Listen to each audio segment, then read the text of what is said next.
ശുഹദാക്കൾക്ക് അള്ളാഹു സ്വർഗത്തിലെ എല്ലാ അനുഭൂതികളും അള്ളാഹു ചാല കൊടുക്കുമ്പോൾ അവരോടല്ല ചോദിക്കുന്നുണ്ട്, ഇനി എന്തെങ്കിലും നിങ്ങൾക്ക് വേണോന്ന്. അള്ളാഹുവെ തന്നത് തന്നെ ധാരാളമാണ്. പക്ഷെ അവർ പറയുന്നുണ്ട്, ഞങ്ങൾ ഒന്നുകൂടെ ദുനിയാവിലേക്കൊന്ന് മടക്കി തരുമോ? എന്തിനാണെന്നറിയോ? ഇനിയും നിന്റെ മാർഗത്തിൽ ഷഹീദാവാൻ വേണ്ടിയിട്ടാണ്.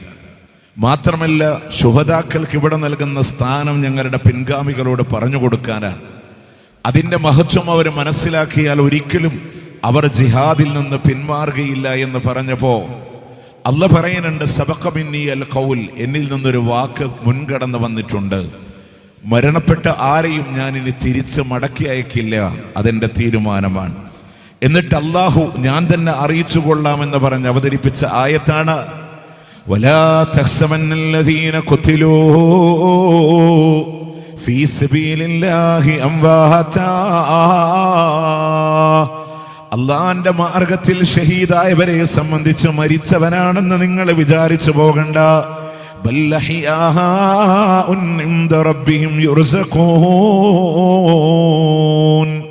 അവരല്ലാന്റെ അടുക്കൽ ജീവിച്ചിരിക്കുന്നവരാണ്.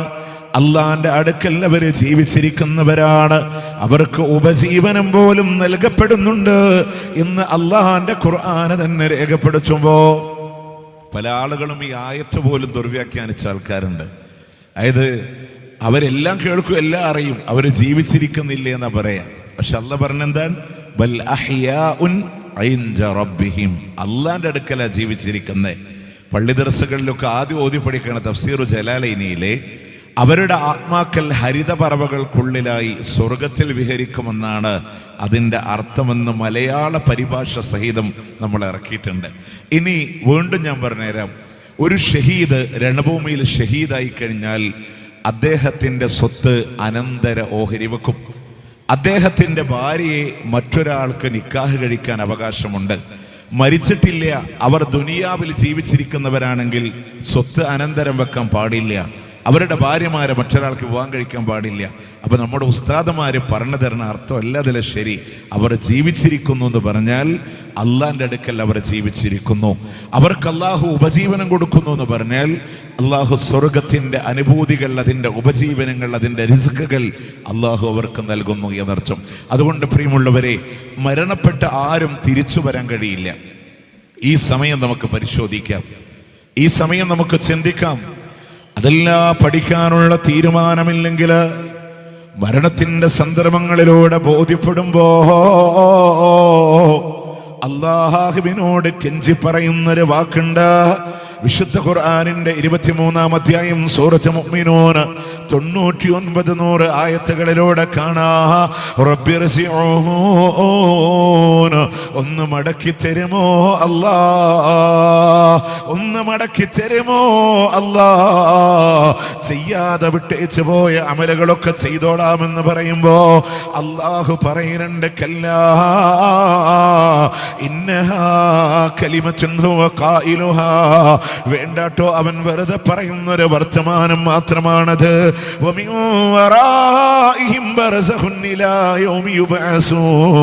അവരുടെ പിന്നിലുള്ളത് ബർസഖിന്റെ ജീവിതമാണ്, മറയുടെ ജീവിതമാണ്, ഖബറിന്റെ ജീവിതമാണ്.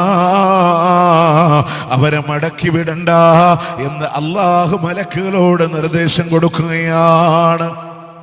മരിക്കണ നേരത്തെ ബോധ്യപ്പെടുന്നുണ്ട്, പക്ഷെ അള്ളാഹിനോട് പറയും ഒന്ന് മടക്കിച്ചേരോ.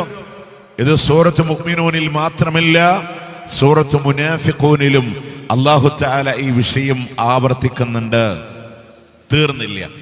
തീർന്നില്ല. പരലോകത്ത് കടന്നു വരുമ്പോഴും അള്ളാഹിനോട് പറയുന്നുണ്ട്, ഒന്ന് ദുനിയാവിലേക്കൊന്ന് മടക്കിയിരുന്നെങ്കിൽ.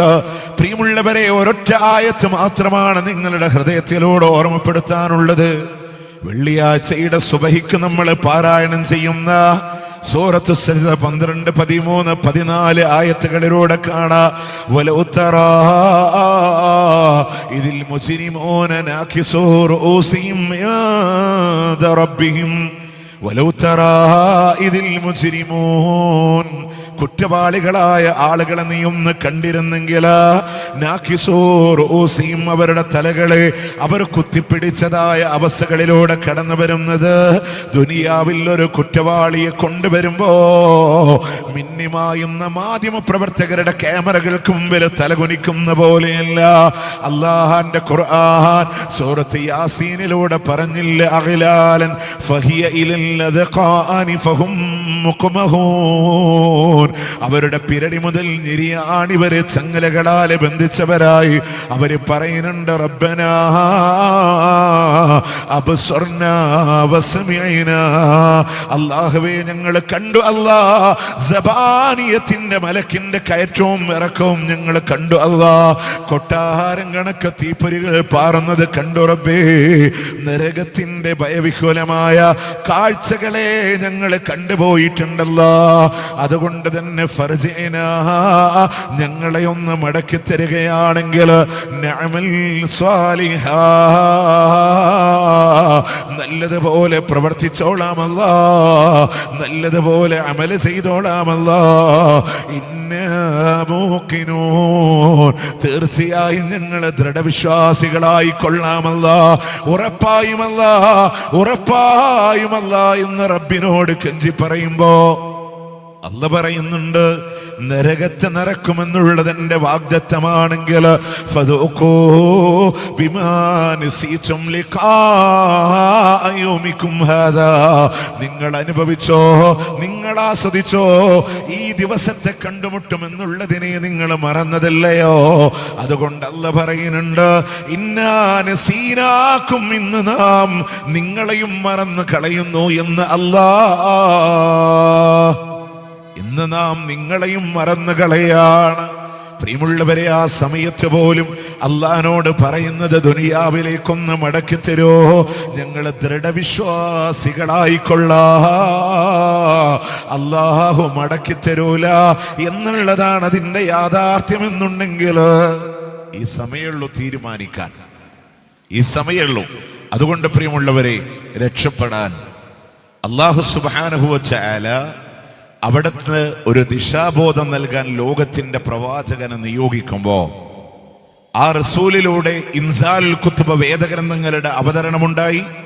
അതിനെ വിശദീകരിക്കാൻ ലോകത്തിന്റെ പ്രവാചകൻ സല്ലല്ലാഹു അലൈഹി വസല്ലം നിയോഗിതനായി.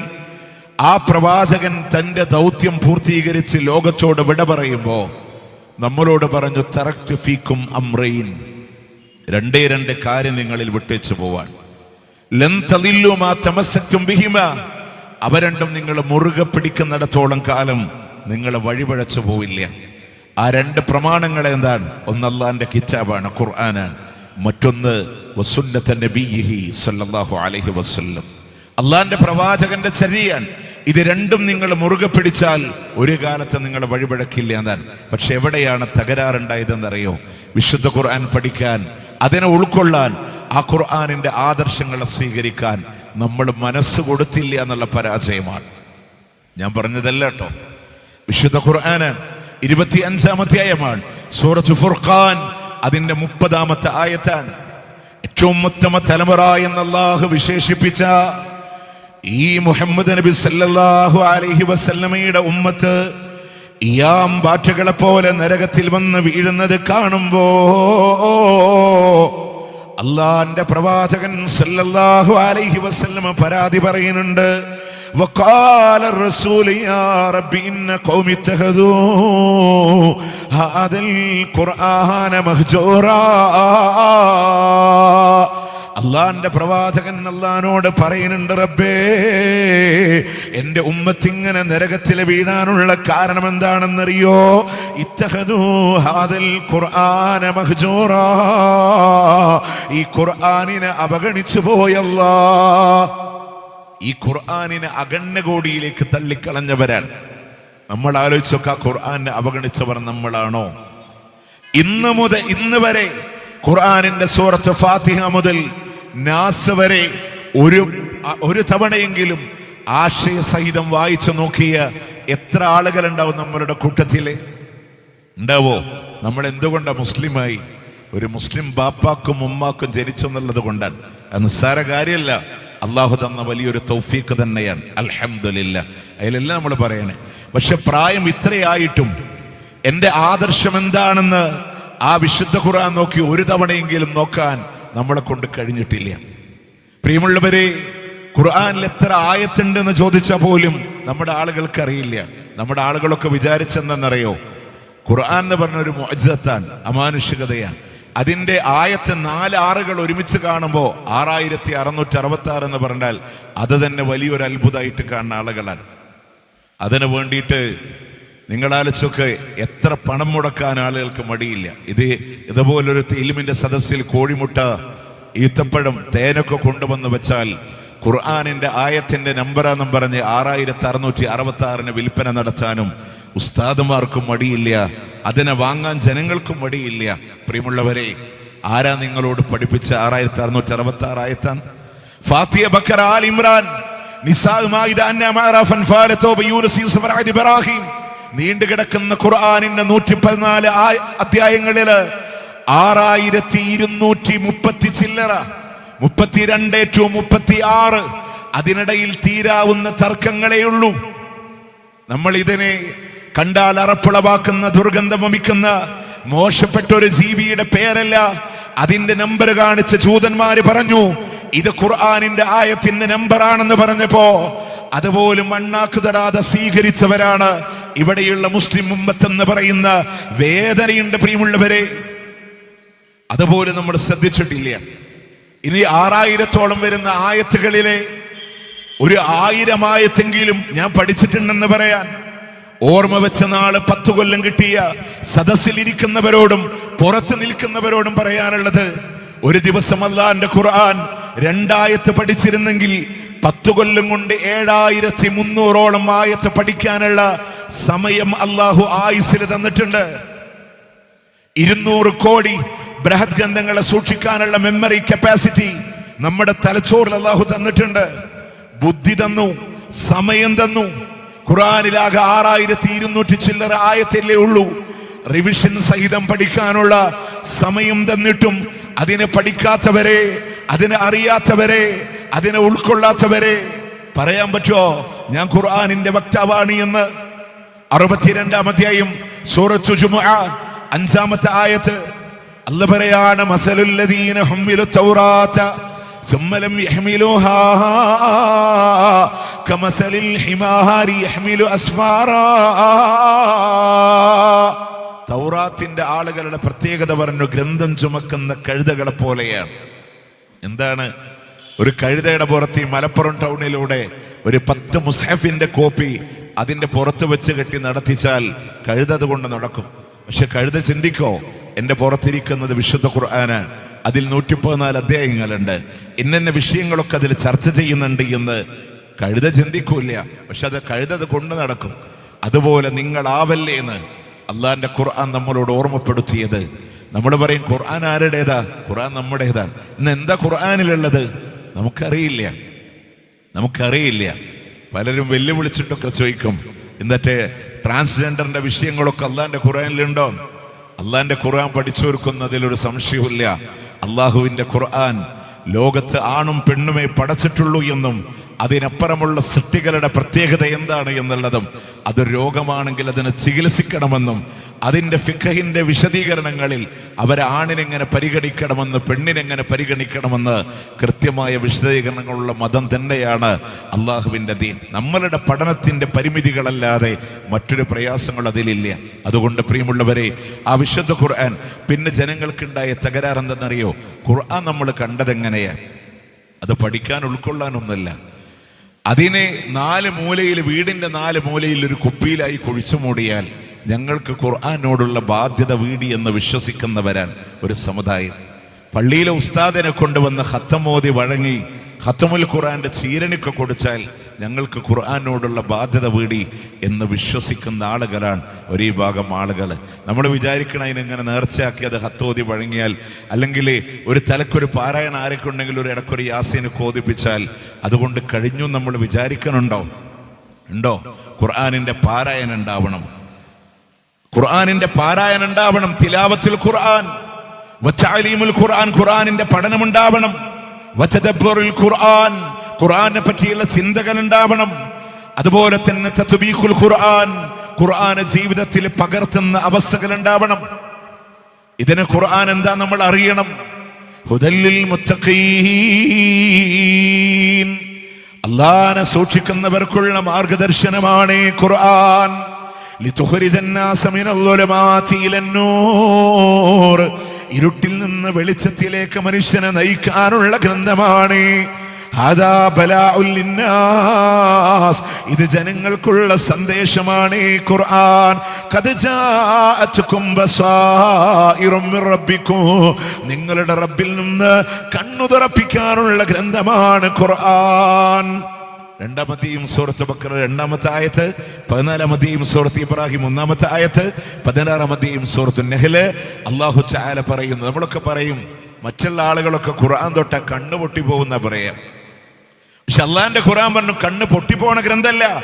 ഖദ് ജാഅതുകും ബസായിറും മിർ റബ്ബിക്കും, നിങ്ങളുടെ റബ്ബിൽ നിന്ന് കണ്ണ് തുറപ്പിക്കാനുള്ള ഗ്രന്ഥമാണ് അള്ളാഹുവിന്റെ വിശുദ്ധ ഖുർആൻ എന്ന് അല്ലാഹു തആല ഓർമ്മപ്പെടുത്തി തരാൻ.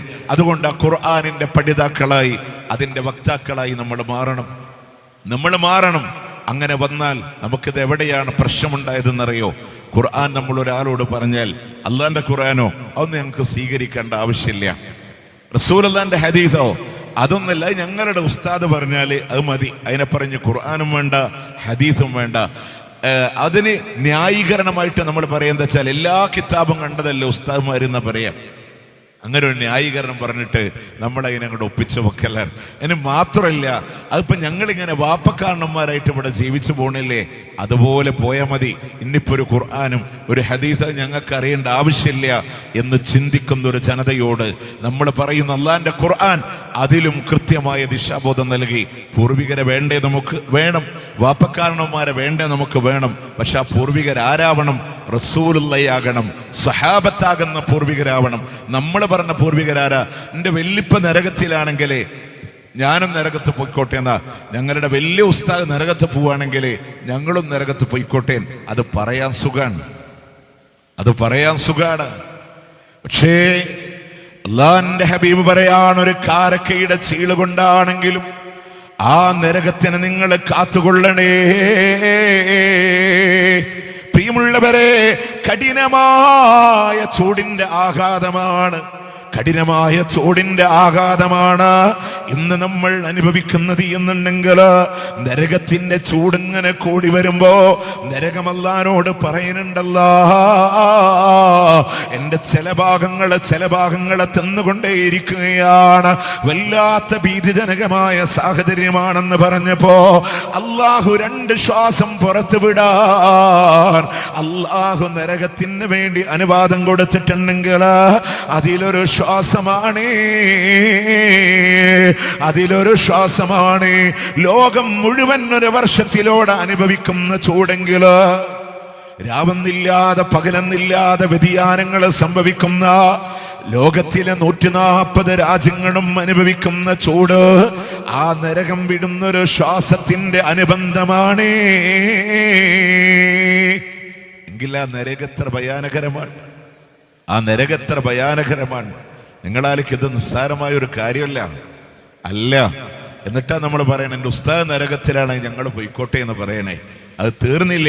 നമ്മൾ പറഞ്ഞ വാപ്പക്കാരണന്മാരെ അള്ളാന്റെ ഖുർആൻ പറയാണ്, വാപ്പാനും വെല്ലിപ്പാനൊക്കെ പറയുന്ന ആൾക്കാരുണ്ടായിരുന്നു. അവരാരാന്നറിയോ? അള്ളാഹുവിന്റെ നബിമാര് വന്ന് തൗഹീദ് പറയുമ്പോ ആ നബിമാരെ ധിക്കരിച്ചിരുന്ന കാഫിരീങ്ങളുടെ വാദമായിരുന്നു എന്ന് അള്ളാന്റെ ഖുർആൻ. അത് വെറുതെ പറയാ അല്ല കുഞ്ഞോനെ, അള്ളാന്റെ ഖുർആനിലാണ്. 23-ാം അധ്യായമാണ്, 23-24 ആയത്തുകളിലാണ്. നോക്കേ, മഹാനായ ഒന്നാമത്തെ മുർസലായ നൂഹ അലൈഹിസ്സലാം, ഒന്നാമത്തെ നബി ആദം നബിയാണ്. ഒന്നാമത്തെ റസൂൽ നൂഹ് അലൈഹിസ്സലാമാണ്. എല്ലാ നബിമാരും റസൂലല്ല. അള്ളാഹു സെലക്ട് ചെയ്തവരൊക്കെ നബിമാരാണ്. ഒരു നാടിന്റെ പ്രബോധന ഉത്തരവാദിത്വമായി അള്ളാഹു അയച്ചവരാണ് റസൂൽ. ആദ്യത്തെ റസൂലായ നൂഹ് അലൈഹിസ്സലാം ആ ജനതയിലേക്ക് കടന്നു വരികയാണ്. നൂഹ് നബി പറയുന്നുണ്ട്, യാ വലഖദ് അർസൽനാ നൂഹൻ ഇലാ ഖൗമിഹി, നൂഹ് നബിയെ അദ്ദേഹത്തിന്റെ ജനതയിലേക്ക് അല്ലാഹു നിയോഗിക്കുമ്പോ നൂഹ് നബി പറയുന്നുണ്ട്, യാ ഖൗമി ഇബ്ദുല്ലാഹ് മാ ലക്കും മിൻ ഇലാഹിൻ ഗൈറു, എന്റെ ജനങ്ങളെ ഏകനായ റബ്ബിനെ മാത്രമേ നിങ്ങൾ ആരാധിക്കാവൂ, അവനില്ലാതെ നിങ്ങൾക്ക് യാതൊരു ആരാധനമില്ല എന്ന് പറയുമ്പോ ആ നാട്ടിലെ കാഫിരീങ്ങളായ പ്രമാണിമാരായ ആളുകൾ പറഞ്ഞു എന്ന് ഫഖാലൽ മലഉല്ലദീന കഫറൂ മിൻ ഖൗമിഹി, ആ ജനതയിലെ കാഫിരീങ്ങളായ പ്രമാണിമാരായ ആളുകൾ പറയുന്നുണ്ട്, ഈ നൂഹ് നമുക്കിടയിലൂടെ ആളാകാൻ വേണ്ടി ശ്രമിക്കുന്നവനാണ്. മാ സമിഅനാ ബിഹാദാ ഫീ ആബാഇനൽ അവ്വലീൻ, നമ്മളുടെ പൂർവികരാകുന്ന വാപ്പക്കാരണന്മാരൊന്നും ഇങ്ങനെ പറയുന്നു. നമ്മൾ പറഞ്ഞു വന്ന വിഷയം അതൊന്ന് ക്രോഡീകരിച്ചിട്ട് ഇൻഷാ അല്ലാഹ് നമുക്ക് തൽക്കാലം ഇശാ ജമാഅത്തിന് വേണ്ടി പിരിയാം.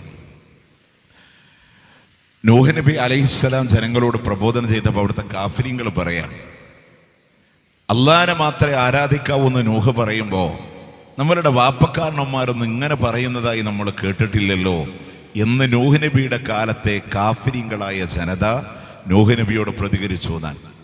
രണ്ടാമത്തെ പ്രതികരണം വന്നത് സാക്ഷാൽ ഫിർഔനാണ്. അത് വിശുദ്ധ ഖുർആനിലെ 20-ാം അധ്യായം സൂറത്ത് താഹയിലാണ്. 54 മുതൽ 56 വരെയുള്ള ആയത്താണ്. ഫിർഔനിന്റെ കൊട്ടാരത്തിൽ മൂസാ നബിയും ഫിർഔനും തമ്മിൽ വാഗ്വാദം നടക്കാണ്.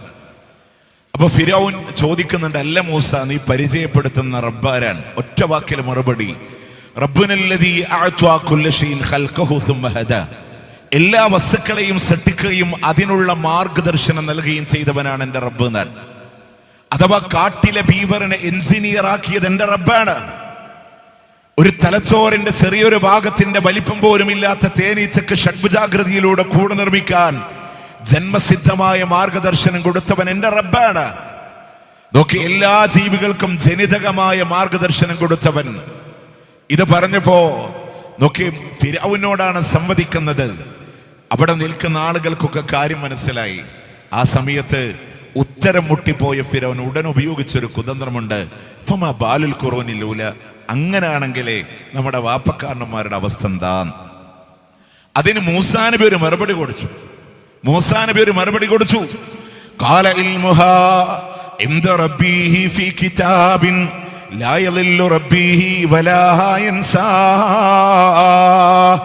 അവരെ കുറിച്ചുള്ള അറിവ് എൻ്റെ റബ്ബിന്റെ അടുക്കൽ ഒരു രേഖയിലുണ്ട്. ലാ യളില്ലു റബ്ബീ വലാ യൻസാ, എൻ്റെ അല്ലാഹുക്ക് പിഴവ് സംഭവിക്കൂല, അവൻ മറന്നു കളയുന്നവനുമല്ല. പൂർവികരെ കുറിച്ച് അള്ളാന്റെ അടുക്കൽ രേഖയിലുണ്ട്. നിങ്ങൾ നിങ്ങളുടെ തടികളെ നോക്ക്, അവരുടെ കാലം കഴിഞ്ഞു പോയില്ലേ, അവരെ പറ്റി അള്ളാഹു കൃത്യമായി രേഖപ്പെടുത്തിയിട്ടുണ്ട്. ഇനി സാക്ഷാൽ മുഹമ്മദുർ റസൂലുള്ളാഹി സ്വല്ലല്ലാഹു അലൈഹി വസല്ലം മക്ക മുശ്രിക്കീങ്ങൾക്കിടയിൽ പ്രബോധനത്തിന് വന്നു. അപ്പൊ അവര് പറഞ്ഞു, ഖുർആനും ഹദീസൊന്നും ഞങ്ങൾക്ക് പറ്റൂല, ഞങ്ങൾക്ക് വാപ്പക്കാരണന്മാരെ മതി. ഖുർആനിലെ 5-ാം അധ്യായം സൂറത്ത് മാഇദ 104-ാമത്തെ ആയത്താണ്. وَإِذَا قِيلَ لَهُمْ تَعَالَوْا إِلَى مَا أَنزَلْنَا وَإِلَى الرَّسُولِ وَإِذَا قِيلَ لَهُمْ, അവരോട് പറയപ്പെട്ടു കഴിഞ്ഞാൽ, തആലൗ, നിങ്ങൾ വരണേ, ഇലാ മാ അൻസൽനാ, നാം അവതരിപ്പിച്ചതിലേക്ക് വരണേ, വഇല റസൂൽ, അവിടുത്തെ പ്രവാചകനിലേക്കും നിങ്ങൾ വരണേ എന്നവരോട് പറയുമ്പോ ഖാലു, അവരെ പറയുന്നുണ്ട്, ഹസ്ബുനാ, ഞങ്ങൾക്കിത് മതി, മാ വജദ്നാ അലൈഹി ആബാഅനാ, ഞങ്ങളുടെ വാപ്പക്കാരന്മാരെ ഇതല്ലാതെ ഞങ്ങൾ കണ്ടിട്ടില്ല, ഞങ്ങളുടെ വാപ്പക്കാരന്മാരെ ഇതല്ലാതെ കണ്ടിട്ടില്ല. എന്നിട്ട് അല്ലാഹ് പറയാണ്, അവലൗ കാന ആബാഉഹും ലാ യഅലമൂന ശൈഅൻ വലാ യഹ്തദൂൻ, അവർ നേർമാർഗത്തിലായിട്ടില്ലെങ്കിലും അവർക്കൊരു ഇൽമും ഇല്ലെങ്കിൽ പോലും ആ ജനത പറയുന്ന മറുപടി അതായിരിക്കുമെന്നാണ്. അള്ളാന്റെ ഭാഷയെ മുഹമ്മദ് നബി വിളിക്കുമ്പോ മക്കയിലെ മുശ്രിക്കീങ്ങൾ പറഞ്ഞതാണ്, ഞങ്ങൾക്ക് ഞങ്ങളുടെ വാപ്പക്കാരന്മാരെ മതി. ഇനി പ്രിയമുള്ളവരെ, ഒരു കാര്യം കൂടെ നിങ്ങൾ ശ്രദ്ധിച്ചു നോക്കേ, അങ്ങനെ ലോകത്തൊരു തീരുമാനം വന്നാൽ എത്ര ഇസ്ലാം ഉണ്ടാവും ഇവിടെ? ഇപ്പൊ മലയാളി പറയാൻ എൻ്റെ വാപ്പക്കാരന്മാരുടെ ദീന് മതി, തമിഴ്നാട്ടുകാരൻ പറഞ്ഞു ഞങ്ങളുടെ വാപ്പക്കാരന്മാരുടെ ദീന് മതി. ശ്രീലങ്കക്കാരൻ പറഞ്ഞു ഞങ്ങളുടെ വാപ്പക്കാരന്മാരല്ല. ലാറ്റിൻ അമേരിക്കൻസ്, ഏഷ്യൻ രാജ്യങ്ങളും അതുപോലെ യൂറോപ്യൻസ് ഒക്കെ പറയാൻ ഞങ്ങൾക്ക് ഞങ്ങളുടെ വാപ്പക്കാരന്മാരുടെ മതിയും. നിങ്ങളാലോചിച്ചൊക്കെ കേവലം മലപ്പുറം ജില്ലയിൽ നിന്ന് തൃശ്ശൂർ ജില്ലയ്ക്ക് മാറിയാൽ തന്നെ എത്ര ആചാരം മാറ്റാൻ.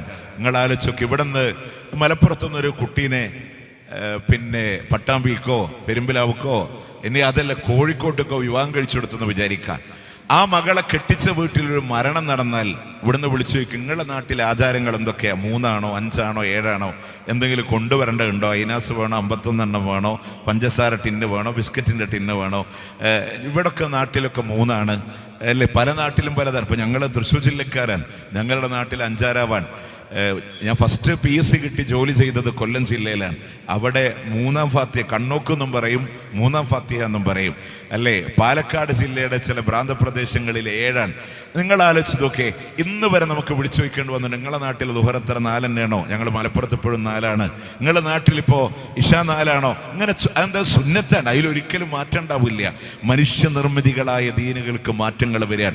അതുകൊണ്ട് നോക്കൂ, എല്ലാവരും പറയും ഞങ്ങളുടെ വാപ്പക്കാരന്മാരുടെ ദീന് മതി എന്ന് പറഞ്ഞാൽ ഒരുപാട് ദീന് നമ്മുടെ നാട്ടിലുണ്ടാവും ഇല്ലേ? പിന്നെയും സൗദിക്ക് വരുമ്പോൾ സൗദിയിലൊക്കെ പോണ ആൾക്കാരോട് പറയും അവിടെ പോകുമ്പോൾ സൂക്ഷിച്ചോൾ നീണ്ടിട്ടോ, കാരണം അവിടെയൊക്കെ വഹാബികളാണ് എന്നൊക്കെ പറഞ്ഞിട്ട് മുമ്പൊക്കെ ഗൾഫൊക്കെ പറഞ്ഞേക്കുക. അപ്പൊ തമാശക്ക് വേണ്ടി പറയലുണ്ട്. ഒരുത്തങ്ങനെ പോയിട്ട് സുബൈ ബാങ്കിൽ ഇങ്ങനെ അസ്സലാത്തു ഖൈറും മിനന്നോ എന്ന് കേട്ടപ്പോൾ മാറ്റി ഉമ്മാരിഞ്ഞ് സുബൈ ബാങ്കും മാറ്റിയോ എന്ന് ചോദിക്കണ അവസ്ഥ വരെ ഉണ്ടായി എന്നൊക്കെ നമ്മൾ തമാശക്ക് ഇങ്ങനെ പറയലുണ്ട്. കാരണം സൗദി നമ്മൾ കാണുന്ന ഒരു കണ്ണില്ല. ഞാൻ പറഞ്ഞു സൗദി നോക്കിയിട്ടല്ല ഇസ്ലാം, ഖുർആനും ഹദീസും നോക്കിയിട്ടാണ് ഇസ്ലാം. അങ്ങനെ പറഞ്ഞാൽ നിങ്ങൾ ഓരോ നാട്ടുകാർക്കും ഒരുപാട് ആചാരങ്ങൾ അനുഷ്ഠാനങ്ങൾ വ്യത്യാസം. പിന്നെയും സൗദിക്ക് പറയാം എൻ്റെ പരമ്പരയിൽ റസൂൽ സ്വഹാബത്തുണ്ട്, അതുപോലും മാനദണ്ഡമല്ല. ഇനി മലയാളി വാപ്പാനും വെല്ലിപ്പാനും നോക്കി എവിടുക്ക പോവാ? എൻ്റെ വാക്കല്ല കേട്ടോ, വെളിയങ്കോട്ട് ഉമ്മർഖാദിൻ്റെ ഒരു കവിത ഉണ്ട്. ഉമ്മർഖാദിൻ്റെ കവിത ഉണ്ട്, ഉസ്ലൂകുമു മിൻ ഖബലു തീയംവ നായരോ, നിങ്ങളുടെ പരമ്പര തീയരാണ്, നായരാണ്, പുലയരാണ്, പറയരാണ്. നമ്മൾ പരമ്പര നോക്കി അവിടേക്ക് പോവാന്നാണ്. ആ വാപ്പക്കാരന്മാരെയാണോ നമുക്ക് വേണ്ടത്? ആണോ വേണ്ടത്? അപ്പൊ അതുകൊണ്ട് പ്രിയമുള്ളവരെ, ഇപ്പൊ വെളിയങ്കോട് ഉമ്മർഖാദിനെ ഞാൻ പ്രത്യേകം എടുത്തു പറഞ്ഞെന്ന് വെച്ചാല് സമസ്തക്കടയിൽ അത്രമേൽ സ്വീകാര്യനായ ഒരു വ്യക്തിത്വമാണ്. കാരണം വെളിയങ്കോട് ഉമ്മർഖാദിനെ പറ്റി ഉസ്താദുമാർ പ്രസംഗിച്ചത് എന്താന്ന് വെച്ചാൽ അദ്ദേഹത്തിൻ്റെ അടുക്കലെ അദ്ദേഹത്തിൻ്റെ ബാപ്പ, അദ്ദേഹത്തിൻ്റെ ഉമ്മ മരിച്ചപ്പോൾ ഉമ്മറന്ന് ചെറിയ കുട്ടിയാണ്, 2ാമതൊരു വിവാഹം കഴിച്ചത് ഉമ്മാൻ്റെ അനിയത്തിനെ. അപ്പോൾ ഉമ്മറിൻ്റെ അടുത്ത് പോയി ചോദിച്ചു, അത്രേ നിൻ്റെ ഉമ്മാൻ്റെ അനിയത്തിനെ ഞാൻ വിവാഹം കഴിച്ചോട്ടെ. അപ്പോൾ 7 വയസ്സിന് താഴെ പ്രായമുള്ള കുട്ടി പറഞ്ഞു അതെനിക്ക് ഇഷ്ടമല്ല, പക്ഷെ വാപ്പ പറഞ്ഞു നീ എതിർത്താലും വേണ്ടില്ല, ഞാനതിന് കിട്ടുമെന്ന് പറഞ്ഞു. അങ്ങനെ ഉമ്മാൻ്റെ അനിയത്തിനെ കല്യാണം കഴിച്ചപ്പോൾ കല്യാണത്തിന് ഇടങ്കോല് നിന്നുകൊണ്ട് തന്നെ ഉമ്മർഖാദിനോട് ഈ 2ാം ഉമ്മാക്ക് കുറച്ച് പ്രശ്നം ഇഷ്ടമല്ല. അപ്പോൾ വാപ്പ വീട്ടിലൊരു കണ്ടീഷൻ വെച്ചിട്ടുണ്ട്, എന്നും മഗ്‌രിബ് നിസ്കാരം കഴിഞ്ഞാൽ മുഹീദ്ദീൻ മാല പാടണം എന്നാണ്. അപ്പോൾ ഉമ്മർഖാദി എന്നും വാപ്പ പറഞ്ഞ അനുസരിച്ച് തെറ്റാതെ ആ കുട്ടിക്കാലത്ത് മുഹീദ്ദീൻ മാല ഇങ്ങനെ പാടും. പക്ഷേ ഉമ്മ ഈ 2ാം ഉമ്മ വന്നിട്ട് പറയും പാടിയിട്ടില്ല എന്ന് പറയും. അപ്പോൾ വാപ്പ വടിയെടുത്തിട്ട് പാടിയിട്ട് പോലും ആ മോനെ തല്ലുന്നാൻ. ഒരു ദിവസം വാപ്പ വന്നിട്ട് ചോദിച്ചു നീ ആ മുഹീദ്ദീൻ മാല പാടിയോ? അപ്പോൾ പാടി പറഞ്ഞപ്പോൾ 2ാം ഉമ്മ പറഞ്ഞു അത്ര പാടിയില്ല. അങ്ങനെ പറഞ്ഞു, എന്നാ വീണ്ടും പിടിച്ചെടുത്ത് പറഞ്ഞു ഒന്നുകൂടെ പാടാൻ വേണ്ടി പറഞ്ഞു. അപ്പോ അങ്ങനെ പാടി വന്നിട്ട് പറഞ്ഞു അത്രേ, കളവ് പറയല്ല എന്നും മാഷുന്നാരേ, കള്ളന്റെ കയ്യിലെ പൊന്നെ കൊടുത്തോവർ, ഉമ്മാന്റെ അനുജത്തി ബാപ്പാന്റെ സൗജത്തി, കുശുകുശുക്കും മൂപ്പത്തി തല്ലും മായും നോവർ. ഇത് കേട്ടപ്പോ വാപ്പ പറഞ്ഞു ഉത്തരം, മോനെ നീ ഇനി ഉമ്മാനെ പറ്റി പാടണ്ട, നീ ഇനി വാപ്പാനെ പറ്റി പാടണ്ട, നിനക്കിനി പാടാൻ മദീനയുടെ മണവാളനുണ്ട് മോനെ. അന്ന് മുതൽ ഉമർഖാദി റസൂലുള്ളാഹിനെ പറ്റി പാടുകയാണ്. പാടി റസൂലുള്ളാഹിന്റെ റൗദ ഷരീഫിന്റെ അവിടെ എത്തിയപ്പോ റൗദ ഷരീഫിന്റെ പൂട്ട് പോലും പൊട്ടിത്തെറിച്ചുകൊണ്ട് അതിൽ നിന്നൊരു കൈ പുറത്തേക്ക് വന്നുകൊണ്ട് പറഞ്ഞു അത്രേ, അസ്സലാമു അലൈക യാ ഉമർഖാദി. അപ്പോ സമസ്തരുടെയിൽ ഉമർഖാദിന്റെ സ്ഥാനം മനസ്സിലായല്ലോ. അബൂബക്കർ റളിയല്ലാഹു അൻഹു അങ്ങനെ ഒരു ഭാഗ്യം ഉണ്ടായിട്ടില്ല മുത്തനബിക്ക് കൈ കൊടുക്കാൻ. ഉമർ റളിയല്ലാഹുവിന് അങ്ങനെ ഒരു ഭാഗ്യം ഉണ്ടായിട്ടില്ല വഫാത്തിന് ശേഷം ഒന്ന് കൈ കൊടുക്കാൻ. അത് ജനലും വാതിലുകളും ഇല്ലാതെ അടച്ചു മൂടപ്പെട്ട 5 ചുമരുകൾക്കുള്ളിൽ സുരക്ഷിതമായി സ്ഥിതി ചെയ്യുന്നതാണ്. സൗദി ഭരണാധികാരികൾ പോലും മുത്തുനബിയുടെ ഖബർ കണ്ടിട്ടില്ല. അപ്പോ എന്താണെങ്കിലും ശരി, അപ്പൊ ഉമർക്കാൽ നമ്മളോട് പറഞ്ഞു, വാപ്പക്കാരന്മാരെ നോക്കിയ പണിപ്പാളും. കാരണം തീയരാണ്, നായരാണ്, പുലയരാണ്, പറയരാണ്. പ്രിയമുള്ളവരെ, ഒരൊറ്റ വാക്കുകൂടെ ആഡ് ചെയ്തിട്ട് ഇൻഷാ അല്ലാഹ് നമുക്ക് തൽക്കാലം പിരിയാം. നമുക്ക് വേണ്ട പൂർവികരാരെന്നറിയോ? റസൂലും സഹാബത്തുമാകുന്ന പൂർവികരാണ്. അള്ളാന്റെ ഹബീബ് പറയാണ്, യകൂനു ഫീ ആഖിരി സമാൻ ദജ്ജാലൂന കല്ലാബൂന. അവസാന കാലഘട്ടങ്ങളിൽ കള്ളം പറയുന്ന ദജ്ജാലുകൾ കടന്നു വരുമെന്ന ഖിയാമത്ത് നാളിന്റെ അലാമത്തായി വരുന്ന മസീഹു ദജ്ജാലല്ല, അതിനു മുമ്പ് 30ഓളം വരുന്ന ദജ്ജാലുകൾ ഉണ്ടെന്നാണ്. ആ വിഭാഗത്തിനോടുള്ള റസൂലുള്ളാഹിന്റെ ദേഷ്യമാണ്. ഒരുപാട് സംസാരങ്ങളുമായി നിങ്ങളുടെ മുന്നിൽ അവര് കടന്നു വരുമ്പോ, സഹാബാ ബിമാലം തസ്മഉ അൻതും വലാ ആബാഉകും, നിങ്ങളോ നിങ്ങളുടെ പിതാക്കളോ കേട്ടിട്ടില്ലാത്ത സംസാരമാണ്. അങ്ങനെ കടന്നു വരുന്ന ആളുകളെ കണ്ടോ, നിങ്ങൾ കേട്ടിട്ടില്ല, സ്വഹാബത്ത് കേട്ടിട്ടില്ല, നിങ്ങളുടെ പിതാക്കളാകുന്ന പ്രവാചകന്മാരെ കേട്ടിട്ടില്ല. അങ്ങനെയുള്ള പുതിയ സംസാരങ്ങളുമായി കടന്നു വരുമ്പോ ഫഇയ്യാകും വഇയ്യാഹും, അവരെ നിങ്ങൾ സൂക്ഷിച്ചോ.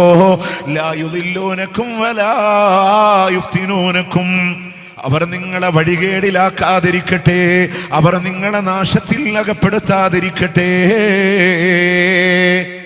അല്ലാഹുവിന്റെ ഹബീബ് പറഞ്ഞ, സഹാബ നിങ്ങൾ കേട്ടിട്ടില്ലാത്ത, പൂർവിക പിതാക്കളായ നബിമാര് കേട്ടിട്ടില്ലാത്ത ഒരുപാട് വാദങ്ങളുമായി പിന്നീട് വരുന്ന ആളുകളുണ്ട്. അവരെ നിങ്ങൾ സൂക്ഷിക്കണം കേട്ടോ, അവർ നിങ്ങളെ വഴികേടിലാക്കാതിരിക്കട്ടെ. വളരെ സിമ്പിളാണ്, അള്ളാന്റെ ഒരു പടപ്പാണ്. മടവൂര് CM വലിയുള്ളയാണ്, അല്ലെങ്കിൽ ഏതെങ്കിലും ഒരു വലിയാണ് ലോകം നിയന്ത്രിക്കുന്നത് എന്നൊരു സഹാബി കേട്ടക്കണോ? ഇല്ല, ഒരു സഹാബിയും അതിനെ കേട്ടിട്ടില്ല. പൂർവികർ ഏതെങ്കിലും ഒരു നബിമാര് കേട്ടക്കണോ? അവരാരും കേട്ടിട്ടില്ല. പ്രിയമുള്ളവരെ, ഫ്ലൈറ്റുകൾ അവരെ കൺട്രോൾ ചെയ്യുന്നത് അള്ളാന്റെ ഔലിയാക്കൾ ഖബറിൽ മലർന്നു കിടന്നിട്ടാണെന്ന് ഏതെങ്കിലും സഹാബത്ത് കേട്ടക്കണോ? അവർക്കാർക്കും ഇത് പരിചയമില്ല. മലക്കുകളെ വിളിച്ച് കയ്യില് ആയുധെടുത്തിട്ട് കുത്തറാത്തീബ് വയറ്റുമ്മ യാ ജിബ്രീൽ യാ മീകായിൽ യാ ഇസ്റാഫീൽ യാ സറായിൽ എന്ന് പറഞ്ഞ് കുത്താന്ന് ഏതെങ്കിലും സഹാബത്ത് കേട്ടക്കണോ? അബൂബക്കർ റളിയല്ലാഹു അൻഹു ഹയ്യോ ഹയ്യോ എന്ന് പറഞ്ഞ് ഇങ്ങനെ കുത്തുക ഉണ്ടായിട്ടുണ്ടോ? അവർക്കാർക്കും പരിചയമില്ല. സാന്ദർഭികമായിട്ട് പറയാൻ, പ്രിയമുള്ളവരെ, നമ്മള് മദ്രസയിലൊക്കെ സമസ്തന്റെ മദ്രസയിൽ പഠിപ്പിക്കണേ, അസറായിൽ അലൈഹിസ്സലാം റൂഹ് പിടിക്കണം മലക്കാന്താൻ, മൂപ്പരനെ വിളിച്ചിട്ട് കുത്തിയാലേ റൂഹും പിടിച്ചുകൊണ്ട് പോകുന്നുള്ളൊരു സാമാന്യ ബോധെങ്കിലും നിങ്ങൾക്ക് ഉണ്ടാവണമെന്ന് സാന്ദർഭികമായിട്ട് ഓർമ്മപ്പെടുത്താൻ. അതുകൊണ്ട് റസൂലും സഹാബത്തുമാകുന്ന പൂർവികരുണ്ടാവുക, അല്ലാത്ത എൻ്റെ വാപ്പ നരകത്തിലാണെങ്കിൽ ഞാൻ നരകത്ത് പൊക്കോട്ടെ എന്നുള്ള വാദമല്ല. വിശുദ്ധ ഖുർആനും പ്രവാചകന്റെ ഹദീസുകളും ജീവിതത്തിൽ ഒരു മുഖമുദ്രയായി എടുത്ത് മുന്നോട്ട് പോവാൻ, അതേ ഖബറിലൂടെ എൻ്റെ ഇൽമു ഖുർആനാണെന്ന് പറയാൻ, എൻ്റെ നബി മുത്തനബിയാണെന്ന് ഖബറിലൂടെ പറയാൻ നമുക്ക് സാധ്യമാവുകയുള്ളൂ. ഇൻഷാ അല്ലാഹ് ഇശാ ജമാഅത്തിന് വേണ്ടി നമ്മൾ തൽക്കാലം പിരിയാൻ. നമസ്കരിക്കുന്നവരുടെ മുമ്പിൽ ഉച്ചത്തിലൂടെ വിശുദ്ധ ഖുർആൻ പാരായണം ചെയ്യൽ തെറ്റാണെന്നാണ്. പിന്നല്ലേ പ്രസംഗം, അതുകൊണ്ട് പ്രസംഗിക്കാൻ പറ്റൂല. അതുകൊണ്ട് നമ്മൾ നിർത്തിവെക്കാണ്. നിസ്കാരം ഖുർആൻ പോലും പറ്റൂലെങ്കിൽ റാത്തീബും മൗലൂദും ഹദ്ദാദും ഉറക്കയുള്ള ദുആയും പറ്റുമെന്നുള്ളത് നമ്മൾ പരിശോധിക്കണം. അല്ലാഹു സുബ്ഹാനഹു വ തആല മനസ്സിലാക്കാനുള്ള തൗഫീഖ് നൽകട്ടെ. ഇതുവരെ നാം ചർച്ച ചെയ്ത വിഷയം അള്ളാഹുവിൻ്റെ പ്രമാണങ്ങളാണ് ഒരു വിശ്വാസിയെ സംബന്ധിച്ചിടത്തോളം അവൻ്റെ ആചാരങ്ങളിലും അനുഷ്ഠാനങ്ങളിലും അവലംബിക്കാനുള്ളത്. അതിൽ നിന്ന് വ്യതിചലിച്ചതാണ് സമൂഹത്തിനുണ്ടായ പരാജയങ്ങളുടെ കാരണം. വിശുദ്ധ ഖുർആനിലെ 5-ാമത്തെയും സൂറത്ത് മാഇദയിലെ 3-ാമത്തെ ആയത്തിലൂടെ അല്ലാഹു സുബ്ഹാനഹു വ തആല ഏതൊരു ദീനിനെയാണോ പൂർത്തീകരിച്ചത്, ആ ദീനിനെ നമ്മൾ സ്വീകരിച്ചാൽ അൽഹംദുലില്ലാ എവിടെയും പരാജയമില്ലാതെ മുന്നോട്ട് പോകാൻ കഴിയും. നബി സല്ലല്ലാഹു അലൈഹി വസല്ലമയുടെ ഹജ്ജത്തുൽ വിദാ, ആ ഹജ്ജത്തുൽ വിദാഇൽ ദുൽഹജ്ജ് 9 അസർ നമസ്കാര ശേഷം ലോകത്തിന്റെ പ്രവാചകൻ ഒട്ടകപ്പുറത്തിരിക്കവേ ജിബ്രീൽ അലൈഹിസ്സലാത്തു വസ്സലാം ഓതിക്കൊടുത്ത ആ ആയത്ത് اليوم أكملت لكم دينكم وأتممت عليكم نعمتي ورضيت لكم الإسلام دينا. അലിയോമ ഇന്നേ ദിവസം ഇതാ അക്മലതു ലക്കും ദീനക്കും നിങ്ങളുടെ മതത്തെ ഇതാ നിങ്ങൾക്ക് പൂർത്തീകരിച്ചു കൊണ്ട് തന്നിരിക്കുകയാണ്. വഅത്മംതു അലൈക്കും നിഅമതി എൻ്റെ അനുഗ്രഹങ്ങളെ നിങ്ങളുടെ മേൽ പരിപൂർണമാക്കി തരുകയും ചെയ്തു. വറളീതു ലക്കുമുൽ ഇസ്ലാമ ദീന ഇസ്ലാമിനെ മതമായി തൃപ്തിപ്പെട്ടു നൽകിയെന്നാണ്. അഥവാ മുഹമ്മദുർ റസൂലുള്ളാഹി സ്വല്ലല്ലാഹു അലൈഹി വസല്ലമയിലൂടെ ഇസ്ലാം എന്ന് പറയുന്ന മതത്തിനെ പൂർത്തീകരിച്ചു എന്ന ആയത്തിറങ്ങുന്നു. പ്രിയമുള്ളവരെ, ദുൽഹജ്ജ് 9 ആയത്തിറങ്ങി. ആ ദുൽഹജ്ജും കടന്നു, മുഹറവും കടന്നു. സഫറിന്റെ അവസാനത്തിൽ പ്രവാചകന് വഫാത്തിന്റെ രോഗം വന്നു. റബീഉൽ അവ്വലിന്റെ ആദ്യത്തിൽ ലോകത്തിന്റെ പ്രവാചകൻ ഈ ലോകത്ത് നിന്ന് വിട പറയാൻ, അഥവാ വിട പറയുന്നതിന്റെ 3 മാസം മുമ്പ് അവതീർണമായ ആയത്തിലൂടെ അല്ലാഹ് പറയുന്നു ഇസ്ലാമിനെ പൂർത്തീകരിച്ചു എന്നാണ്. അഥവാ ആ മതത്തിലേക്ക് നമ്മളുടെ വക ഒന്നും ഇനി അങ്ങോട്ട് വെക്കാനില്ല. അതിലുള്ള ഒരു ആചാരങ്ങളെയും എടുത്തു കളയാനും നമുക്കാർക്കും അവകാശമില്ല എന്നാണ്. അത് നിങ്ങൾ വെറുതെ പറയാണോ? അല്ല. ആ ആയത്തുമായി ബന്ധപ്പെട്ട് വിശദീകരണം നൽകിയത് മഹാനായ ഇമാം ഷാഫിഈ റഹ്മത്തുള്ളാഹി അലൈഹിയുടെ ഉസ്താദ് ഇമാം ദാറുൽ ഹിജ്റ മാലിക് റഹ്മത്തുള്ളാഹി അലൈഹിയാണ്. എവിടെയാ പറഞ്ഞത്? അദ്ദേഹത്തിന്റെ ശിഷ്യൻ ഷാത്തിബി രേഖപ്പെടുത്തുന്നു. അൽ ഇഅ്തിസാം എന്ന് പറയുന്ന കിതാബിലാണ്. Page number 49.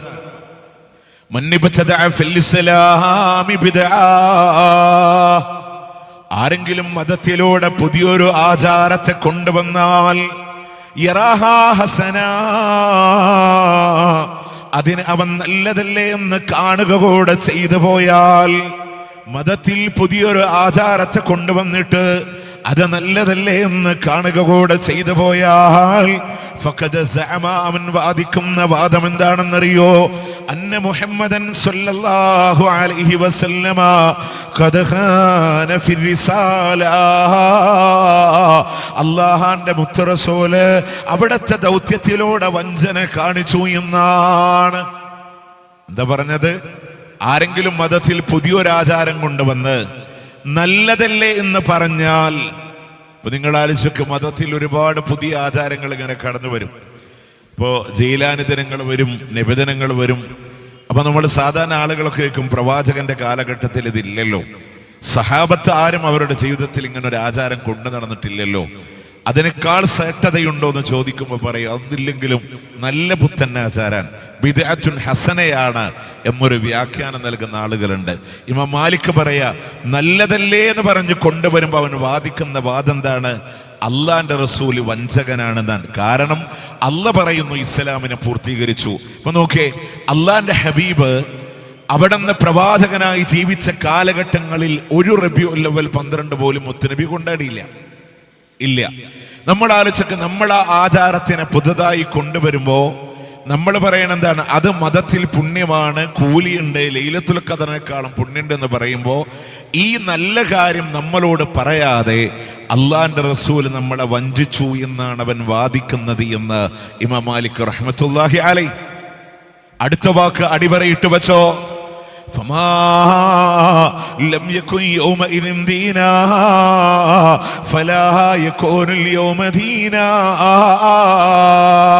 ആകയാൽ പ്രവാചകന്റെ കാലഘട്ടങ്ങളിൽ മതമല്ലാതിരുന്ന ഏതൊക്കെ കാര്യമുണ്ടോ ഫലാ യകൂനുൽ യൗമ ദീനാ,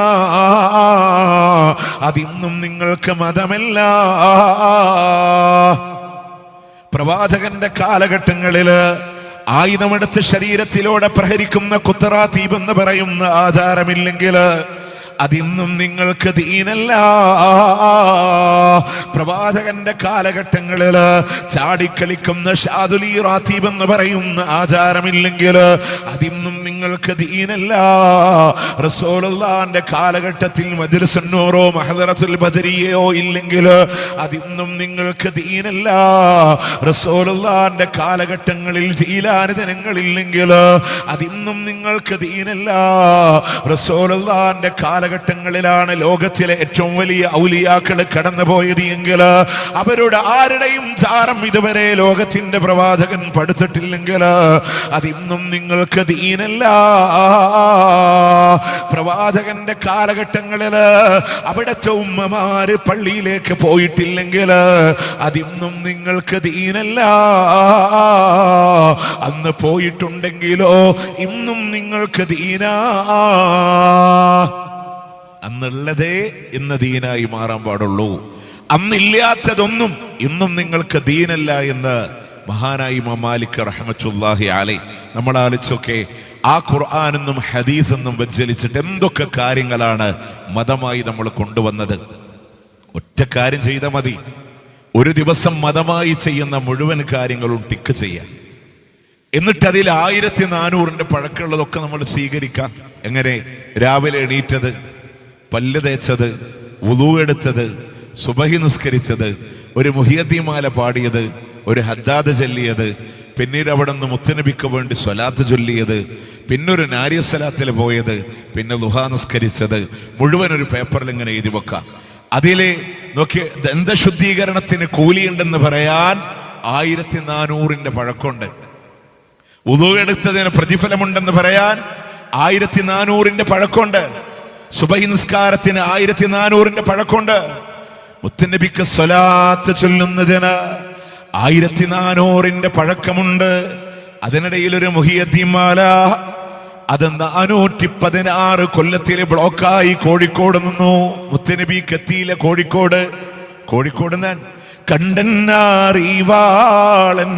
കാട്ടിത്തേരും പോലെ കാളി മുഹമ്മദ നവർഗീലായും നോവർ കോഴിക്കോട്ടൂറ തന്നിൽ പീറന്നോവർ കോർവാഹിതൊക്കെയും നോക്കിയെടുത്തോവർ അവർ ചൊന്ന ബൈത്തീനും ബഹ്ജ കിതാബീനും അങ്ങീനെ തക്മീല തന്നീനും കണ്ടോവർ. കോഴിക്കോട്ടുകാരൻ കാളി മുഹമ്മദ് ഉണ്ടാക്കിയതാണ്. എവിടുന്ന? അവർ ചൊന്ന ബൈത്തുന്ന, യാറ് ചൊന്ന ബൈത്തുന്ന. അപ്പൊ തന്നെ എന്റെ ബേസ് മനസ്സിലായില്ലേ? തമിഴ്നാട്. മുത്തനബിയായിട്ട് ഒരു ബന്ധമില്ല. പിന്നെ അങ്ങനെ വന്ന് നമുക്ക് ദുഹാ നിസ്കാരം 1400 പഴക്കമുണ്ട്. കുത്തുബിയത്ത് തമിഴ്നാട്ടിൽ ബ്ലോക്കായി. ഹിജറ 1040 ജനിച്ച് 1115 മരണപ്പെട്ട തമിഴ്നാട്ടിലെ കായൽപട്ടണം സ്വദേശി സ്വദഖത്തുല്ലാഹിൽ കാഹിലിയാണ് കുത്തുബിയത്ത് എഴുതിയത്. അതിനു മുമ്പുള്ള മുസ്ലിങ്ങൾക്ക് അത് പരിചയമില്ല. നാരിയ സ്വലാത്ത് ചൊല്ലി ഈജിപ്ത് വരെ എത്തിയുള്ളൂ, മുത്തുനബിക്ക് പോയില്ല. അപ്പൊ 1400 എടുക്കാം. അതിലെന്നെ ചൊല്ലിയാ തീരാത്ത അത്രമാത്രം ദിക്റുണ്ട്, അത്രയും സ്വലാത്തുകളുണ്ട്. അതൊക്കെ ധാരാളമായി ചെയ്യുക. പുതുതായി കടന്നു വന്നതിന് നമ്മൾ മാറ്റിവെക്കുക. അപ്പൊ നമ്മുടെ ആൾക്കാർ പറയും, എന്തിനീ നന്മ ഒക്കെ മുടക്കണെന്നാ പറയാം. ഞാൻ ഇനി ഒരു വാദത്തിന് വേണ്ടി നിങ്ങളോട് സമ്മതിച്ചു തരാം. അതൊക്കെ അമലു സാലിഹത്താണെന്ന് തന്നെ വിചാരിക്കാം. മജ്‌ലിസുന്നൂർ, മഹ്ദറത്തുൽ ബദരിയ, കുത്തറാത്തിബ്, ഹദ്ദാദ്, റാത്തി മൗലൂദ്, ജാറം ഉറൂസ്, ആണ്ട്, അഞ്ചാരാവ്, 740 അങ്ങനെയുള്ള മുഴുവൻ ആചാരങ്ങളും അമലു സാലിഹത്താണ്, ദീനാണ്, പുണ്യകർമ്മമാണെന്ന് തന്നെ വിചാരിക്കുക. നിങ്ങൾ ആലോചിച്ചൊക്കെ നാളെ അള്ളാന്റെ കോടതിയിൽ പരലോകത്ത് ഹാജരാവുമ്പോ 2020 to 26 വരെയുള്ള മലപ്പുറം ജില്ലയിലെ മലപ്പുറം ടൗൺ പ്രദേശത്തുള്ള മുസ്ലിങ്ങളൊക്കെ അവരുടെ അമലു സാലിഹാത്തിന്റെ ഏടൊക്കെ ആയിട്ട് ഒരു ഭാഗത്ത് നിൽക്കാൻ. അതിൽ ഹദ്ദാദുണ്ട്, റാത്തീബുണ്ട്, മജ്‌ലിസുന്നൂറുണ്ട്.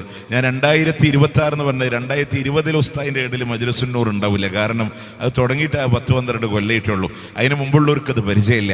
അപ്പോ അങ്ങനെ കാരണം ഒരു 30 കൊല്ലം പുറകിൽ നിങ്ങളൊന്നാലോചിച്ച് നമ്മുടെ നാട്ടിലില്ലാത്ത എന്തൊക്കെ ആചാര 30 കൊല്ലത്തിന് ശേഷം വന്നേ. ഒരു പള്ളിയിൽ ചാർജ് എടുക്കണ ഖത്തീബിന് എന്താ തോന്നിയേ അത് അദ്ദേഹം അവിടെ അങ്ങനെ നടപ്പിൽ വരുത്താൻ. അങ്ങനെ നമ്മൾ നോക്കുമ്പോൾ ഈ പറഞ്ഞ ഏടുകളുടെ അമലു സാലിഹാത്തൊക്കെ ആയിട്ട് കുത്തറാത്തീബും മൗലൂദും ആണ്ടും റാലിയും ഒക്കെ ആയിട്ട് ഒരു ഭാഗത്ത് ഇങ്ങനെ നിൽക്കാൻ, മറുഭാഗത്ത് അബൂബക്കർ സിദ്ദീഖ് റളിയല്ലാഹു അൻഹു, ഉമർ റളിയല്ലാഹു അടക്കമുള്ള സഹാബ അവരുടെ ഏടുകളിൽ നമസ്കാരമുണ്ട്, റവാത്തിബുണ്ട്, തഹജ്ജുദുണ്ട്, വിത്തറുണ്ട്, ഖിയാമുൽ ലൈലുണ്ട്, ഖിയാം റമദാനുണ്ട്, സ്വതക്കയുണ്ട്, ജിഹാദുണ്ട്, രോഗസന്ദർശനങ്ങളുണ്ട്, നമസ്കാരങ്ങളുണ്ട്, അങ്ങനെ രാത്രി നമസ്കാരങ്ങളുണ്ട്, ഒരുപാട് അമലുകളുമായി അവർ നിൽക്കുക. നിങ്ങളൊന്ന് ചിന്തിച്ചു നോക്കേ, അബൂബക്കർ റളിയല്ലാഹുവിന് ഉമർ റളിയല്ലാഹുവിന് മുത്തുനബിയോട് വന്ന് ചോദിക്കുക, റസൂലേ അതെന്താ മലപ്പുറത്തെ റേഡിലെ ഞങ്ങളോടൊന്നും പഠിപ്പിച്ചു തരാത്ത ഒരുപാട് അമലു സ്വാലിഹാത്ത് അതെന്താ റസൂല് ഞങ്ങളോട് പറഞ്ഞു തരാത്തത്? അത് അബൂബക്കറെ ഉമറെ നിങ്ങൾക്കൊന്നും മനസ്സിലാവാത്തോണ്ട, അത് മലപ്പുറത്തേക്ക് മാത്രം മനസ്സിലായിട്ടുള്ള ഒരു പ്രത്യേക പുണ്യകർമ്മങ്ങളാണ് എന്ന് പറയുന്ന ഒരു ഗതികേട് അള്ളാന്റെ ദീനിനുണ്ടാകുന്ന നിങ്ങൾ വിചാരിക്കുന്നുണ്ടോ? ഉണ്ടോ? 10 പേരെ പറ്റി റസൂലുള്ള പറഞ്ഞു സ്വർഗത്തിലാണ്. അബൂബക്കർ, ഉമർ, ഉസ്മാൻ, അലി റളിയല്ലാഹു അൻഹും അജ്മഈൻ തുടങ്ങി സഅദുൻ സഈദുൻ സുഹൈബ് طلحة وأبي عبيدة وابني في الناشير الكرامي. അള്ളാന്റെ ഹബീബിന്റെ നാവ് കൊണ്ട് സ്വർഗമുണ്ടെന്ന് പറഞ്ഞ 10ഓളം വരുന്ന സഹാബ, അവരേത് ആചാരങ്ങളെ കൊണ്ട് സ്വർഗത്ത് പോയോ, അവരേത് അനുഷ്ഠാനങ്ങളെ കൊണ്ട് സ്വർഗത്ത് പോയോ, അവരുടെ പാത അനുധാവനം ചെയ്ത് നമുക്കും പൊക്കൂടെ ആ സ്വർഗത്തിലൂടെ. ആ പാതയെ അനുധാവനം ചെയ്ത് പോയിക്കൂടെ? നിങ്ങൾ ആലോചിച്ചൊക്കെ, എന്താണ് മതത്തിൽ പുതുതായ ഒരു ആചാരത്തെ നമ്മളുടെ വക കൊണ്ടുവന്നുള്ള തകരാറ്? പ്രധാനമായിട്ടും 3 കാര്യങ്ങളാണ്. അത് പറഞ്ഞ് ഞാൻ ഇൻഷാ അല്ലാഹ് ഈ സദസ്സിനോട് വിട പറയും. ഒന്നാമത്തെ വിഷയം എന്നറിയോ, ഒരാൾ സുന്നത്തനുസരിച്ച് ജീവിച്ചാൽ അവനെ മതപരമായി ചൂഷണം ചെയ്യാൻ ഒരാൾക്കും കഴിയില്ല. ആത്മീയ ചൂഷണം നടക്കൂല. ഈ ടേബിൾ നിങ്ങൾ ശ്രദ്ധിച്ചില്ലേ? ഇവിടെ കോഴിമുട്ടല്ല, ഈത്തപ്പഴല്ല, തേന്റെ കുപ്പിയില്ല. 786-ന് 313-ന് 6666-ന്റെ കച്ചവടം ഇവിടെ നടക്കൂല. ഇല്ല. നിങ്ങൾ ആലോചിക്കുക, ആത്മീയ ചൂഷണങ്ങൾ നടക്കില്ല. ഇനി സുന്നത്താണോ? ഇസ്ലാമിന്റെ ഒരു ആരാധനകളും തകരില്ല. പക്ഷെ ബിദ്അത്ത് വന്നാൽ ഇസ്ലാമിന്റെ യഥാർത്ഥമായ സുന്നത്തുകൾ തകരും. സുന്നത്താണോ? അതിൽ ലാ ഇലാഹ ഇല്ലല്ലാഹ് കളങ്കമില്ലാതെ നിലകൊള്ളും. ബിദ്അത്ത് വരുമ്പോഴാണ് അള്ളാഹു അല്ലാത്തവരോട് തേടുന്ന സാഹചര്യങ്ങൾ ഉണ്ടാവുക. നിങ്ങൾ ആലോചിച്ച് നോക്ക്, ഇപ്പോ ഇസ്ലാമിൽ ഏത് ആചാരങ്ങൾ എടുത്തോ അവിടെ ഒരിക്കലും പൈസന്റെ ഇടപാടുകളെ അള്ളാഹിനോട് മാത്രം തേടാൻ 5 നയ പൈസന്റെ ചെലവുണ്ടോ? നമുക്കില്ല.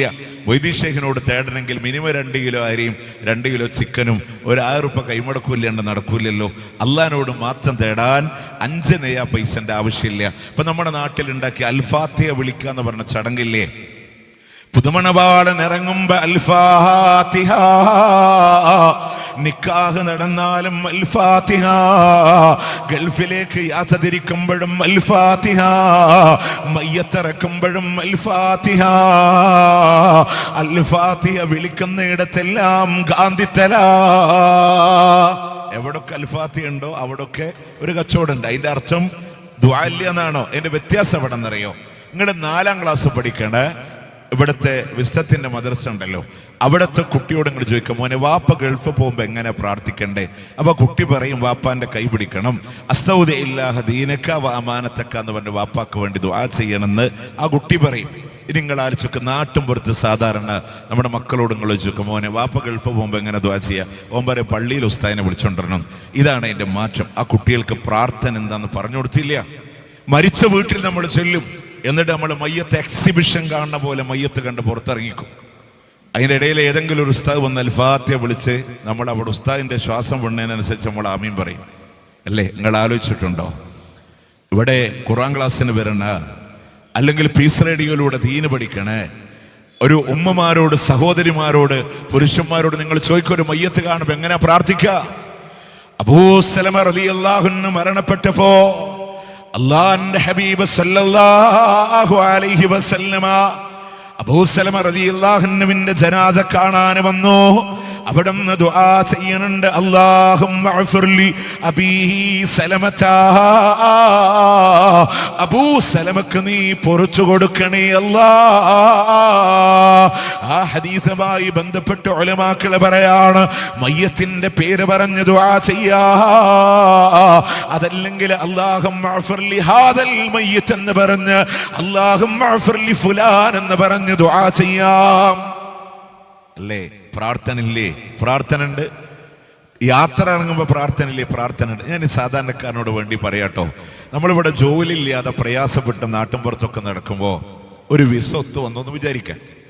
ആ വിസക്ക് അത്യാവശ്യം എക്സ്പെൻസ് വന്നാൽ ഒരുപക്ഷെ വീട് പോലും ഹറാമായ രൂപത്തിൽ പലിശക്ക് പണയം വെച്ചൊക്കെ പോകുന്ന ആൾക്കാരുണ്ട്. ഞാൻ വിഷയതാണ്, ആ പൈസ ഒക്കെ സ്വരൂപിച്ച് കലണ്ടറൊക്കെ നോക്കി ഒരു ദിവസം സെലക്ട് ചെയ്യും. കുറച്ച് മുമ്പൊക്കെ അങ്ങനെയാണ്. ഇപ്പോൾ ആൾക്കാർക്ക് ബോധം വന്നു, ഫ്ലൈറ്റ് റേറ്റ് എന്നാ കുറവെച്ചെങ്കിൽ അന്ന് ടിക്കറ്റ് എടുക്കാൻ തുടങ്ങി. പണ്ടൊക്കെ പള്ളിയിൽ ഹത്തീബ പറഞ്ഞു കൊടുക്കുക, ആ ദിവസം പറ്റൂല, ഈ ദിവസം പറ്റൂല. എന്നിട്ട് ആ ദിവസമൊക്കെ നോക്കി അവൻ പള്ളിയിൽ ഉസ്താദിനെയും വിളിച്ച് ഒരു അൽഫാത്തിയൊക്കെ വിളിച്ച് വീട്ടിൽ നിന്ന് ഇറങ്ങി സൗദി അറേബ്യയുടെ ജിദ്ദ എയർപോർട്ടിൽ പോയി ഇറങ്ങി. അൽഹംദുലില്ലാ നല്ലൊരു ജോലിയായി, തരക്കേടില്ലാത്ത വരുമാനമൊക്കെ ആയി. 2 കൊല്ലം കഴിഞ്ഞ് കുറച്ച് പൈസ ഒക്കെ ഈ നാട്ടിക്ക് വരുമ്പോൾ ജിദ്ദയിലെ റൂമിൽ അവിടുത്തെ പള്ളിയിൽ ഉസ്താദിനെ കൊണ്ടുവന്ന് അൽഫാത്തിയെ വിളിച്ചിട്ട് ഇങ്ങോട്ട് വരണം, എത്ര ആൾക്കാരുണ്ട് നമ്മളെ കൂട്ടത്തിൽ. എന്താ പൈസ കിട്ടിയപ്പോൾ നമ്മൾ അള്ളാനെ മറന്നോ? ഇനി ജിദ്ദ എന്ന് വേണ്ട, മലേഷ്യ ആയിക്കോട്ടെ. ഇനിയിപ്പോൾ സൗദി ആയതുകൊണ്ട് അവിടെ സലഫികളെന്ന് പറയേണ്ട, മലേഷ്യ ആയിക്കോട്ടെ. ഇനി അതല്ല ഇവിടെ ദുബൈയിലോ കുവൈറ്റിലോ ഖത്തറിലോ ഒമാനിലോ എവിടെയെങ്കിലും നമ്മൾ അങ്ങനെ ചെയ്യോ? കാരണം വീണ്ടും ഇവിടുന്ന് അങ്ങോട്ട് പോകുമ്പോൾ അൽഫാത്തി, അവിടെ നിന്ന് ഇങ്ങോട്ട് വരുമ്പോൾ അൽഫാത്തി ഇല്ല. കാരണം എന്താ അറിയോ? ഈ കേരള മോഡൽ ഉസ്താദുമാർ അവിടെ ഇല്ലാത്തതുകൊണ്ടാണ്. അപ്പൊ അതുകൊണ്ട് തന്നെ ഇതിന്റെ കച്ചവടങ്ങൾ കടന്നു വന്നു. ഇനി രണ്ടാമത്തെ പോയിന്റ്, ബിദ്അത്ത് വരുമ്പോൾ സുന്നത്ത് തകരാൻ. ഇസ്ലാമിലുള്ള ആചാരം പിടിച്ച ഒരു തകരാറുണ്ടാവില്ല. ഇപ്പൊ നിങ്ങൾ ആലോചിച്ചൊക്കെ നമ്മൾ പറയലുണ്ട്, ഈ സലഫികൾ സ്വലാത്തിനെതിരാന്നൊക്കെ പറയലുണ്ട്.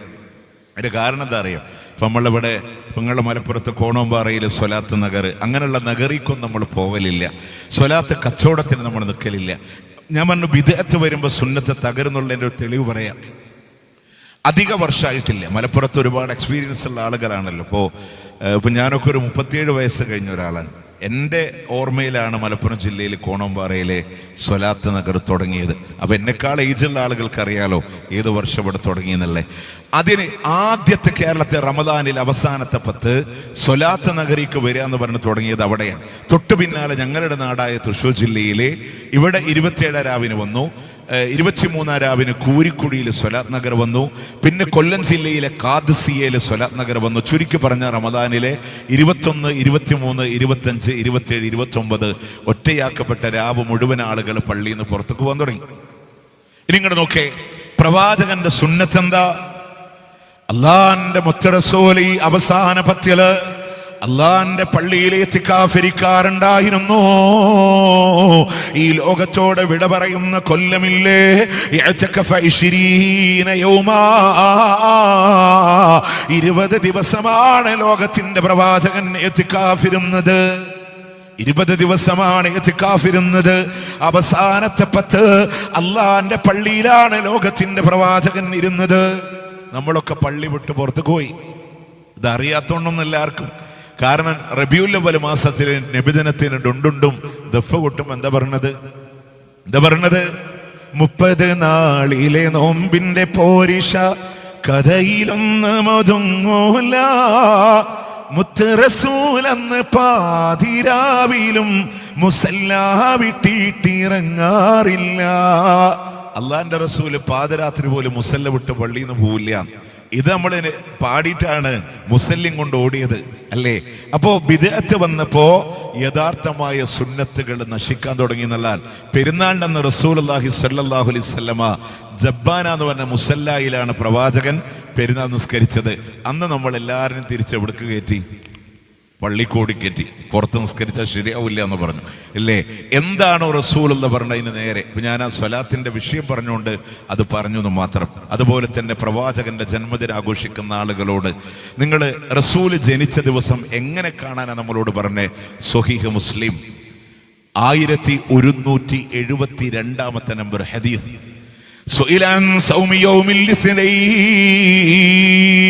തിങ്കളാഴ്ച നോമ്പിനെ സംബന്ധിച്ച് ചോദിക്കപ്പെടുമ്പോ അവിടെ നിന്ന് പറഞ്ഞു, ഫീഹി വുലിതു, ഞാൻ ജനിച്ചതാ തിങ്കളാഴ്ചയാ. വബുഇസ്തു, എന്നെ പ്രവാചകനായി നിയോഗിക്കപ്പെട്ടത്. ഔ ഉൻസില അലയ്യൽ ഖുർആൻ, അതല്ലെങ്കിൽ എനിക്ക് ഖുർആൻ അവതീർണമായതും ഒരു തിങ്കളാഴ്ചയാണ്.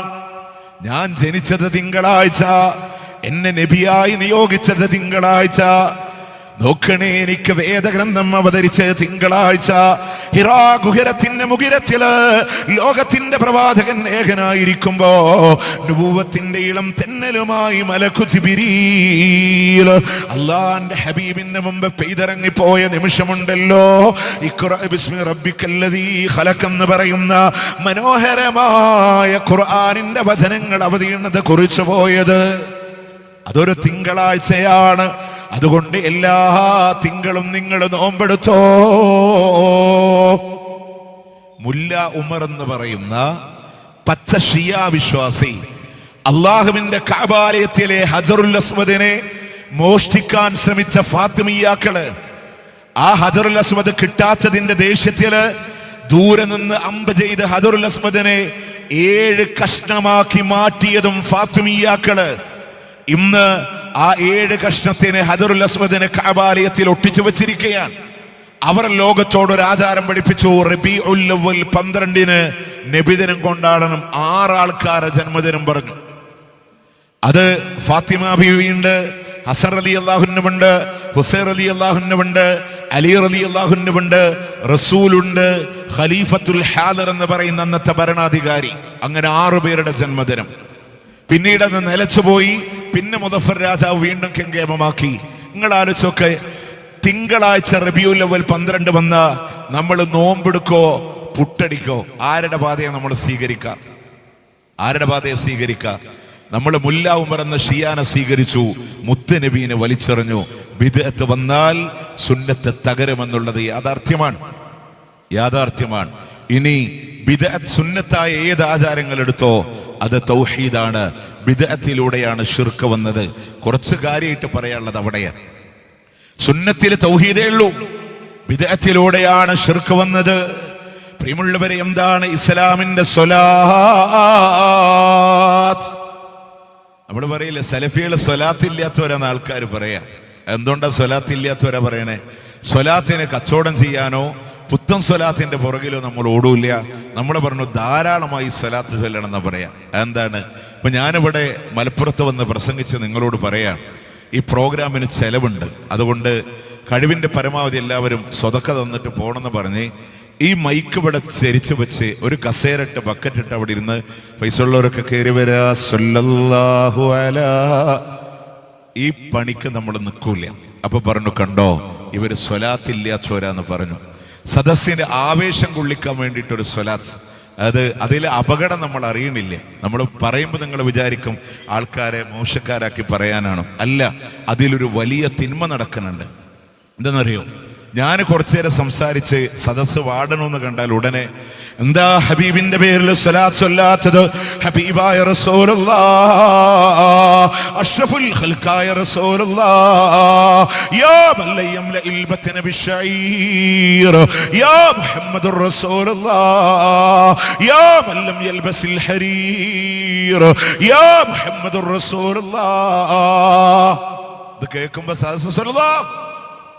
സദസ് ഇങ്ങനെ ആവേശം കൊള്ള. നമ്മൾ ഈ പറഞ്ഞ വാക്കെന്തെന്നറിയോ? നിങ്ങൾക്ക് അലമുറയിട്ട് പറഞ്ഞ ഈ വാക്കെന്തെന്നറിയോ? അതൊരു ദുആയാണ്, അതൊരു പ്രാർത്ഥനയാണ്. അല്ലാഹുവേ, ഞങ്ങളുടെ മുത്ത് നബിക്ക് ഗുണവും രക്ഷയും ഏകണേ അല്ലാഹ്. ഇങ്ങനെ അലമുറയിട്ടിട്ടാണോ നമ്മൾ പ്രാർത്ഥിക്കുക? ആണോ?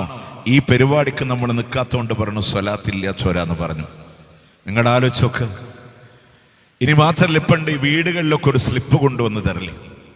2010 സൗത്ത് കർണാടകയിലെ അൽ അൻസാർ എന്ന് പറയുന്ന ഒരു മാസികയിലെ ഒരു ലേഖനം വന്നു. SSFൽ നിന്ദ 5 കോടി സ്വലാത്ത്, SSF 5 കോടി സ്വലാത്ത് മുത്തനബിക്ക് അയച്ചു കൊടുക്കണം. അതുകൊണ്ട് ഓരോ യൂണിറ്റ് 1 ലക്ഷം സ്വലാത്ത് വീതം സെൻട്രൽ കമ്മിറ്റിക്ക് അയച്ചു കൊടുത്തിട്ട് സെൻട്രൽ കമ്മിറ്റി അത് റസൂലുള്ളാഹിക്ക് അയച്ചു കൊടുക്കുന്ന.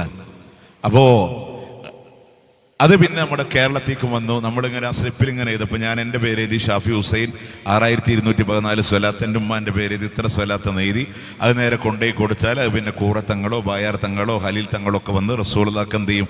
ചവിട്ടിക്കയറ്റി അയച്ചു കൊടുക്കുന്ന. നമ്മൾ പറഞ്ഞ എന്താണ്? നമ്മൾ പറഞ്ഞു മലപ്പുറത്ത് ഉമ്മ വീടിന്റെ അകത്തളങ്ങളിൽ ഇരുന്ന് ധാരാളം ധാരാളം സ്വലാത്ത് ചൊല്ലിക്കോ. അത് മുത്തുനബിക്ക് എത്തിക്കാൻ അല്ലാഹു മലായിക്കത്തുകളെ ഏർപ്പാട് ചെയ്തിട്ടുണ്ട്. ഒരു പുരോഹിതന്റെയും കാലിന്റെ ചോട്ടിൽ നിങ്ങൾ കൊണ്ടുപോയി വെക്കണ്ട. ധാരാളം സ്വലാത്ത് ചൊല്ലി. ഇനി സത്യത്തിലെ ആ സ്വലാത്ത് കൊണ്ട് കിട്ടേണ്ട ബെനിഫിറ്റ് എന്താണെന്നറിയാം? അതുകൊണ്ട് കിട്ടുന്ന നേട്ടം എന്താണെന്നറിയാം? ഒരു സ്വലാത്ത് ചൊല്ലിയാൽ അള്ളാഹു 10 ഗുണം ചെയ്യുന്ന. നമ്മൾ സ്വലാത്ത് ചൊല്ലില്ല വെച്ചിട്ട് മുത്തനബിക്ക് എന്തെങ്കിലും ഉണ്ടോ? ഇല്ല. അള്ളാഹു സ്വർഗീയ ലോകത്ത് ആദ്യമായി കടന്നു വരുന്നത്, ആദ്യമായി സ്വർഗത്തിലൂടെ പ്രവേശിക്കുന്നത്, സ്വർഗത്തിൽ അല്ലാഹു കൊട്ടാരം പണിത് കാത്തിരിക്കുന്നു. റിയാദുസ് സാലിഹീൻ 1549 നമ്പർ ഹദീസാണ്. അത്രയും സ്ഥാനം അല്ലാഹുവിന്റെ ഹബീബിനുണ്ട്. എന്നിട്ട് നമ്മൾ സ്വലാത്തിൽ എന്തിനാ? ഒരു സ്വലാത്ത് ചൊല്ലിയാൽ നമുക്ക് 10 ഗുണം കിട്ടും. നമ്മളുടെ തൗഹീദിനെ ഉറപ്പിക്കാൻ വേണ്ടിയിട്ടാണ്. ഇനി എന്താ സുന്നത്തായ സ്വലാത്ത്? നമുക്ക് അറിയണില്ല. ഈ നാട്ടും പുറത്ത് ഒരാളോട് നിങ്ങൾ ചോദിച്ചു നോക്ക്, മോനെ മുത്തുനബിക്ക് വേണ്ടി എങ്ങനെയാടാ സ്വലാത്ത് ചൊല്ല? അവൻ പറയും അല്ലാഹുമ്മ സ്വല്ലി സ്വലാത്തൻ കാമില വസല്ലിം സലാമൻ താമൻ. അല്ലടാ, അത് നാരിയ സ്വലാത്തല്ലേ? റസൂലുള്ളാഹിന്റെ നാവുകൊണ്ട് പഠിപ്പിച്ചു. അതായത് അങ്ങനെ ഒരു സ്വലാത്ത്. നമ്മൾ അത്തഹിയ്യാത്തിൽ ചെല്ലണ സ്വലാത്തില്ലേ? അപ്പൊ എവിടെ നിന്ന് ചൊല്ലണമെന്നറിയോ? അത്തഹിയ്യാത്തുൽ മുബാറകാത്ത് സ്വലവാത്ത് തയ്യിബാത്തുൽ എങ്ങനെ ചൊല്ലി വരുമ്പോ കിട്ടി അല്ലാഹുമ്മ സ്വല്ലി അലാ മുഹമ്മദിൻ വഅലാ ആലി മുഹമ്മദ്. അത് സ്വലാത്താണെന്ന് പോലും അറിയാത്ത ആൾക്കാരില്ല നമ്മളുടെ കൂട്ടത്തിൽ ഇല്ലേ? ഖുർആനിന്റെ മനോഹരമായ ആയത്തിറങ്ങുകയാണ്. ഇന്നല്ലാഹ വമലായികതഹു യുസല്ലൂന അലൻ നബി യാ അയ്യുഹല്ലദീന ആമനൂ സല്ലു അലൈഹി വസല്ലിമൂ തസ്ലീമാ.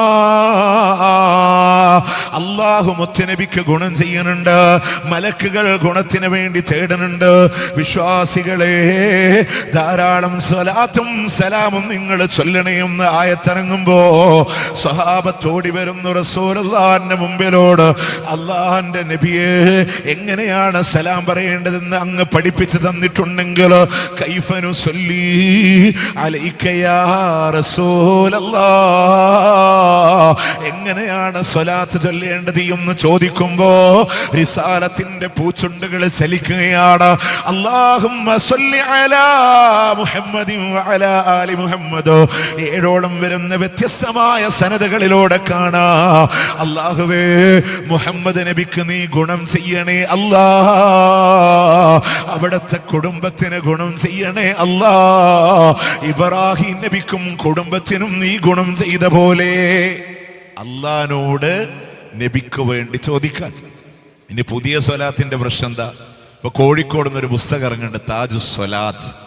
അതിൽ താജുസ് സ്വലാത്ത് മാത്രമല്ല 110ഓളം സ്വലാത്ത് ഉണ്ട്. അതിലാരോടാ തേടുന്ന? ഖുദ്ബിയദീ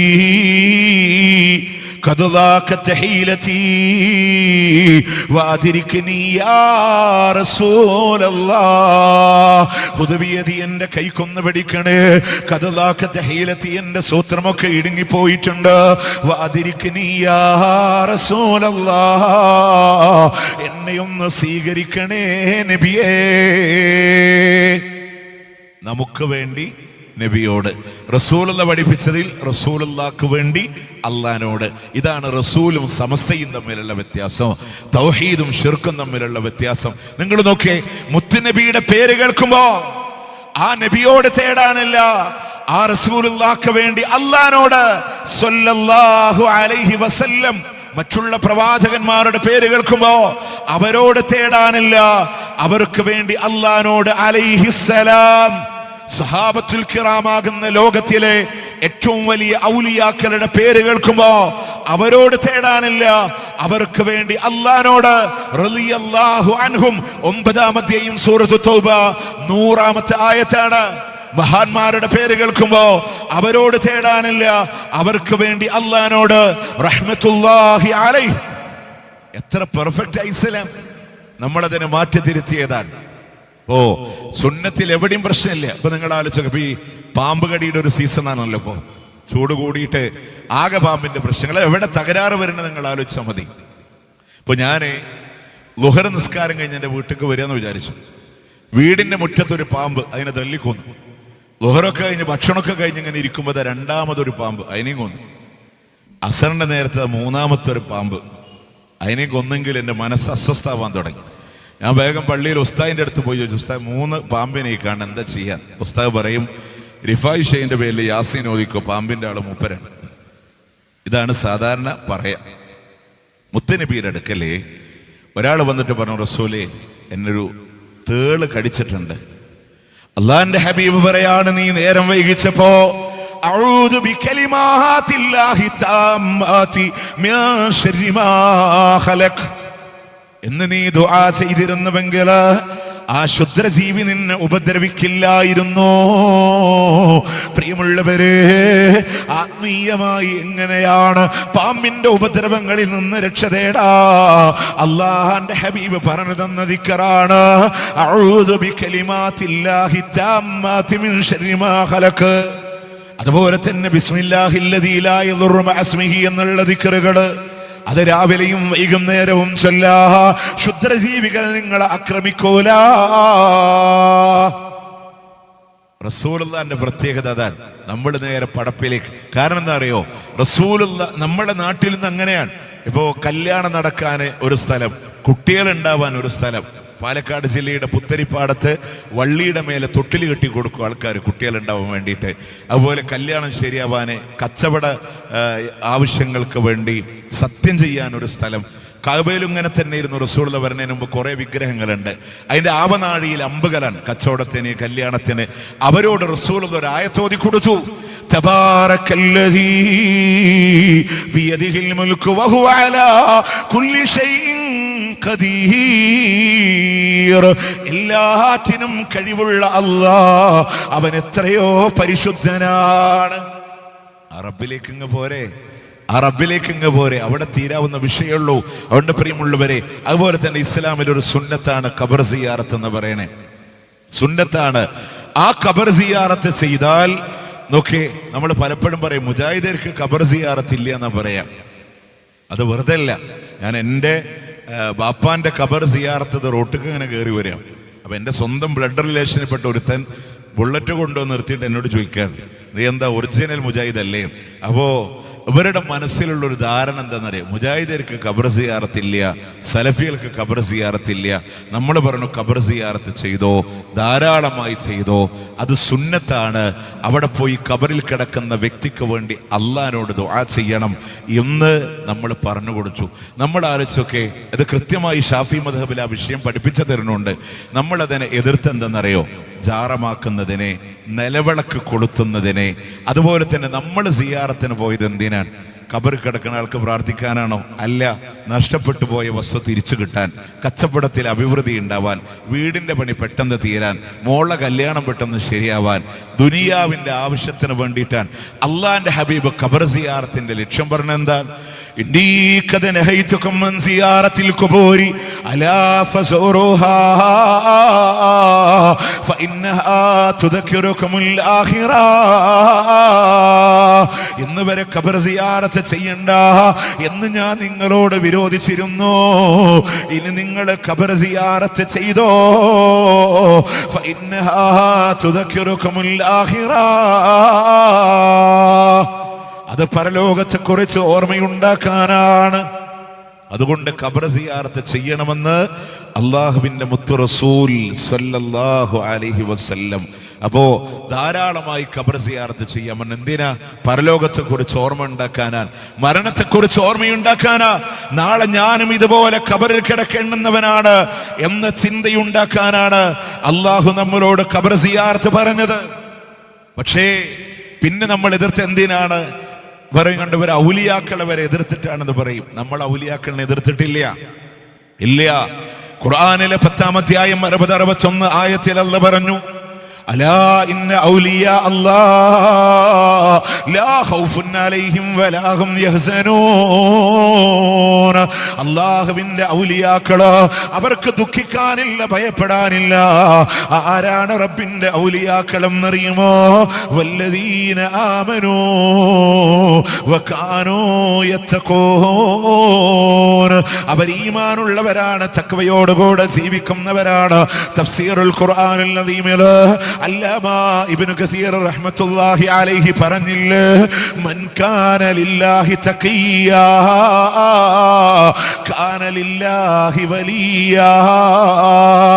ആര് റബ്ബിന്റെ തഖ്വയോടുകൂടെ ജീവിച്ചോ അവൻ അല്ലാഹുവിന്റെ വലിയായിട്ടുണ്ടെന്നാണ്. അല്ലാഹുക്ക് തഖ്വയോടുകൂടെ ജീവിക്കുന്നവർ ഔലിയാക്കൾ. ആ ഔലിയാക്കൾ അങ്ങനെ തഖ്വയോടുകൂടെ ജീവിക്കുമ്പോ അല്ലാഹു അവരെ മിത്രങ്ങളായി സ്വീകരിക്കുമ്പോ അള്ളാഹു അവർക്ക് ചില സഹായങ്ങൾ കൊടുക്കുമ്പോൾ അതിൻ്റെ പേരാണ് കറാമത്ത്. കറാമത്തുള്ളതാണ്. നമ്മൾ പ്രശ്നം എന്താ അറിയോ? കറാമത്ത് ഇങ്ങോട്ട് ചോദിക്കാനാന്ന് പറയും. ഔലിയാക്കളെ സമൂഹം ഇന്ന് പുച്ഛിച്ചു തള്ളി. ആരാ പുച്ഛിച്ച്? സമസ്തന്റെ ആളുകൾ തന്നെ അതിനെ പുച്ഛിച്ചു തള്ളി. അവരുടെ കറാമത്തുകളെ മുഴുവൻ മായാവി കഥകളാക്കി, കോമാളിത്തരങ്ങളാക്കി മാറ്റി. റസൂലുള്ളാന്റെ സഹാബ അവർ ഒരു വഴിയിലൂടെ നടന്നുപോയ രണ്ടുപേര് അള്ളാഹു വെളിച്ചം കൊടുത്തു. അവർ രണ്ട് വഴിയിലേക്ക് തിരിഞ്ഞപ്പോൾ ആ വെളിച്ചം രണ്ടായി മാറി അല്ലേ? അതിന്റെ ശേഷം അത് അള്ളാഹു കൊടുത്തൊരു കറാമത്താണ്. പിറ്റേ ദിവസം അവരാരും റാന്തല് കച്ചവടം ചെയ്തിട്ടില്ല. വിസയില്ലാത്തവര്, രോഗമുള്ളവര്, ടിക്കറ്റ് ശരിയാവാത്തവര് പോന്നോട്ടെ എന്ന് പറഞ്ഞിട്ട് അവരാരും പച്ച പുതച്ചിട്ട് റൂമിൽ ഇരുന്നിട്ടില്ല. അതിന്റെ പ്രത്യേകത അതാണ്. മരണശേഷം കറാമത്ത് ഉണ്ടാവില്ലേ? ഔലിയാക്കൾക്ക് അനിവാര്യമെങ്കിൽ ഉണ്ടാവും. ആസിം റളിയല്ലാഹു അൻഹുവിന്റെ തലയോട്ടിയില് കള്ളുകുടിക്കാൻ നേർച്ചയാക്കിയിരുന്നു ശത്രുക്കള്. അദ്ദേഹത്തിന്റെ കഴുമരത്തിലേറ്റുമ്പോ അദ്ദേഹം ചെയ്തൊരു ദുആയുണ്ട്. അള്ളാഹുവിനോട് അദ്ദേഹം പ്രാർത്ഥിക്കുന്നുണ്ട്, അല്ലാഹുവേ വലസ്തു ഉബാലി ഹീന ഉഖ്തലു മുസ്ലിമാ അലാ അയ്യി ശിക്കിൻ കാന ലില്ലാഹി മസ്റഈ വദാലിക ഫീ ദാതിൽ ഇലാഹി يبارك على أوصال شلو ممزعي. ഞാൻ മുസ്ലിമായി മരിക്കപ്പെടുമ്പോ അതെവിടെ വെച്ച് എങ്ങനെയെന്ന കാര്യം പോലും ഞാൻ പരിഗണിക്കുന്നില്ല.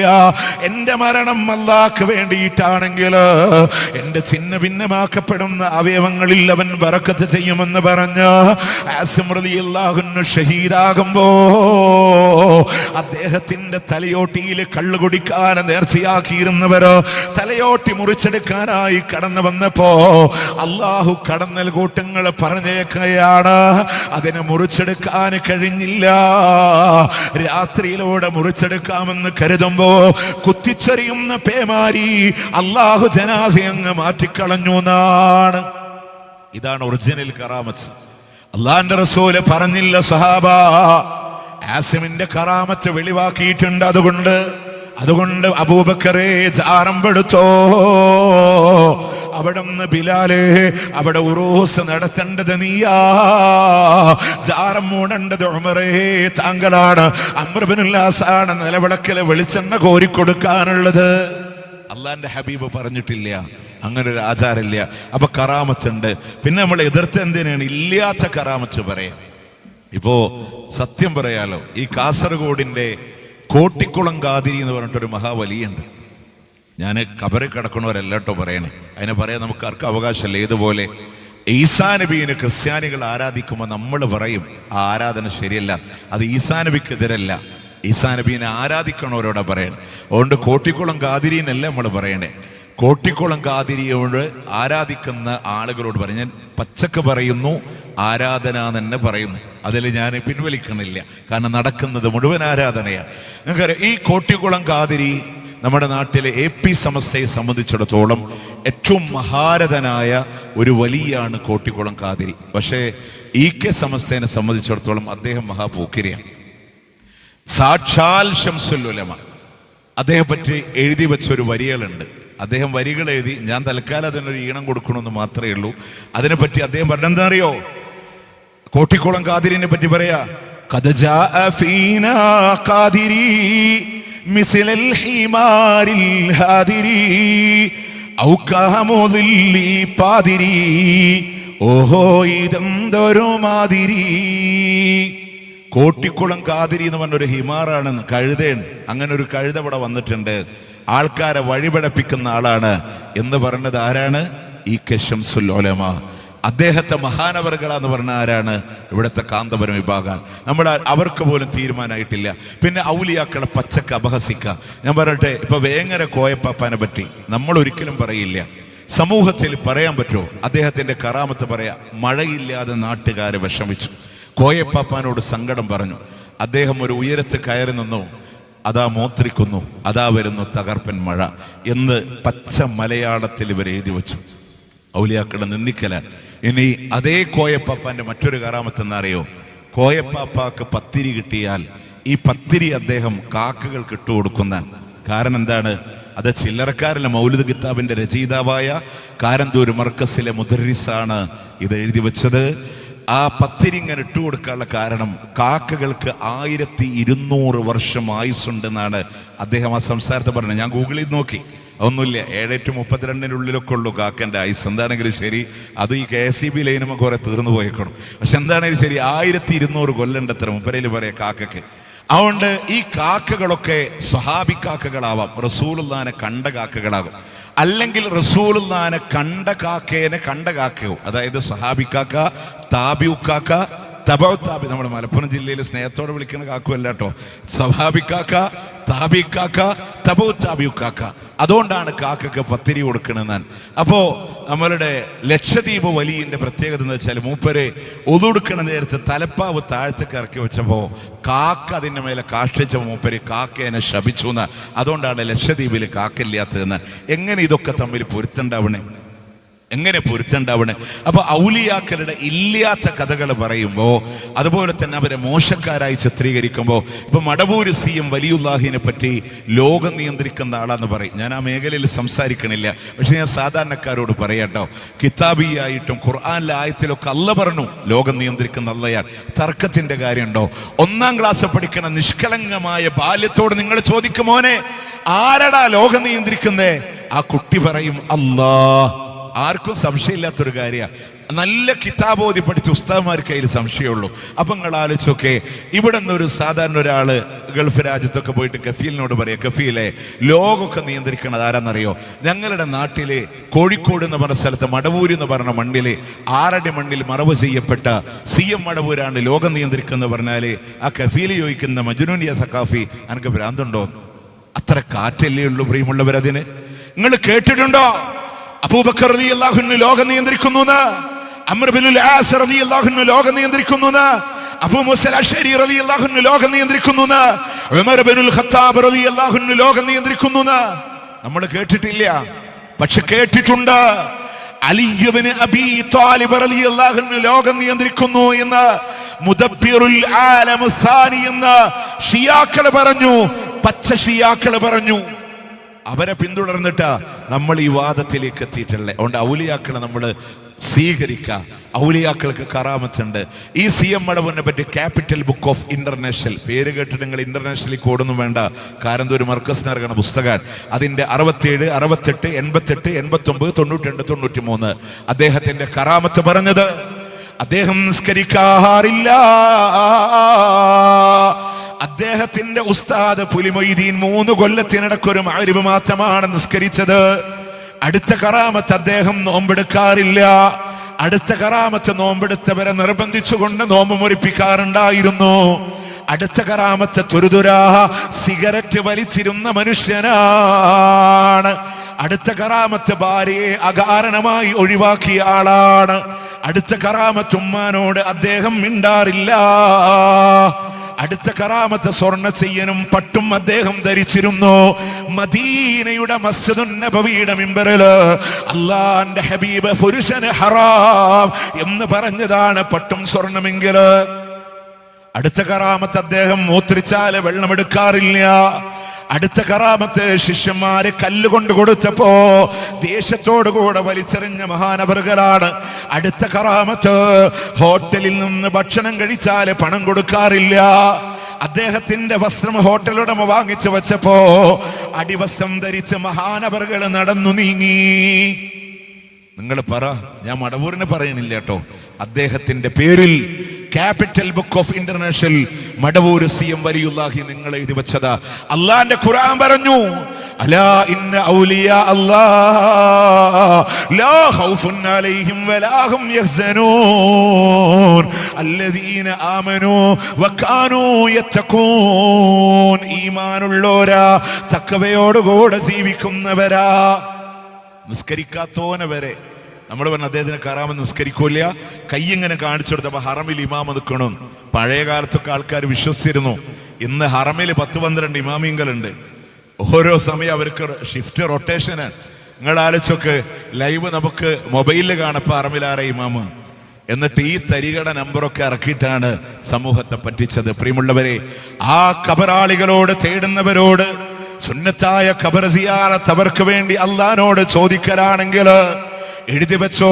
ഷാഫി മദ്ഹബിലെ ആധികാരിക പണ്ഡിതനായ ഇമാം മഖ്രീസി റഹിമഹുല്ലാഹ് അദ്ദേഹത്തിന്റെ തജ്രീദു തൗഹീദുൽ മഖ്രീസി എന്ന് പറയുന്ന കിതാബില് ഖബർ സിയാറത്തുമായി ബന്ധപ്പെട്ട് പറയുന്നുണ്ട്, വന്നാസു ഫീ ഹാദൽ ബാബി സലാസതു അഖ്വാം, ഈ വിഷയത്തിൽ 3 നിലപാടെടുക്കുന്ന ആളുകളുണ്ട്. വഖൗമു യസൂറൂനഹും, ചില ആളുകള് ഖബറാളികളെ സന്ദർശിക്കാറുണ്ട്. വയദഊന ലഹും, അവർക്ക് വേണ്ടി പ്രാർത്ഥിക്കുന്നവരാണ്. അതാണ് ശർഈയായ സിയാറത്ത് എന്ന് ഇമാം മഖ്രീസി റഹിമഹുല്ലാഹ്. അത് സലഫികൾ ചെയ്യണ സിയാറത്ത്. അവിടെ പോയി അവർക്ക് വേണ്ടി അല്ലാഹുവിനോട് പ്രാർത്ഥിക്കുക. എന്നാൽ അദ്ദേഹം ബിദ്അത്തായ ഹറാമായ സിയാറത്തിനെ പറഞ്ഞു. വയദഊന ബിഹിം, അവരെ കൊണ്ട് പ്രാർത്ഥിക്കുന്ന ആളുകളുണ്ട്. മൂന്നാമത്തെ പറഞ്ഞു വഖൗമു യസൂറൂനഹു, ചില ആളുകൾ ഖബറാളികളെ സന്ദർശിച്ചിട്ട് വയദഊന അൻഫസഹും, നേർക്ക് നേരെ ഖബറാളികളോട് ചോദിക്കുന്നവരെന്നെ കണ്ടില്ലേ, എന്റെ രോഗം മഹാനവറുകളെ മാറ്റിത്തരണേ എന്ന് പറയുന്നവർ എന്റെ വാക്കല്ല, ഷാഫി മദ്ഹബിലെ പണ്ഡിതനാ.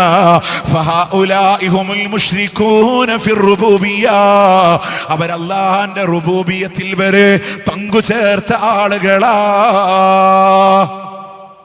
മുശ്രിക്കീങ്ങളാണ്. അല്ലാഹു കാത്തിരക്ഷിക്കട്ടെ. അല്ലാഹു സൽബുദ്ധി കൊടുക്കണം. നമ്മളാരും മുശ്രിക്കാക്കാൻ വന്നൊന്നല്ല, നമ്മളാക്കൂല. സമസ്തക്കാര് മുശ്രിക്കീങ്ങളാ ഞങ്ങൾ പറയില്ല. ഞങ്ങൾ എന്തേ പറയുള്ളൂ, അത് ശിർക്കാണ്, അത് ചെയ്യല്ലേ, അതിൽ പോയി വീഴല്ലേ എന്ന് നസീഹത്തോടെ നിങ്ങളോട് പറയുക മാത്രം ചെയ്യണേ.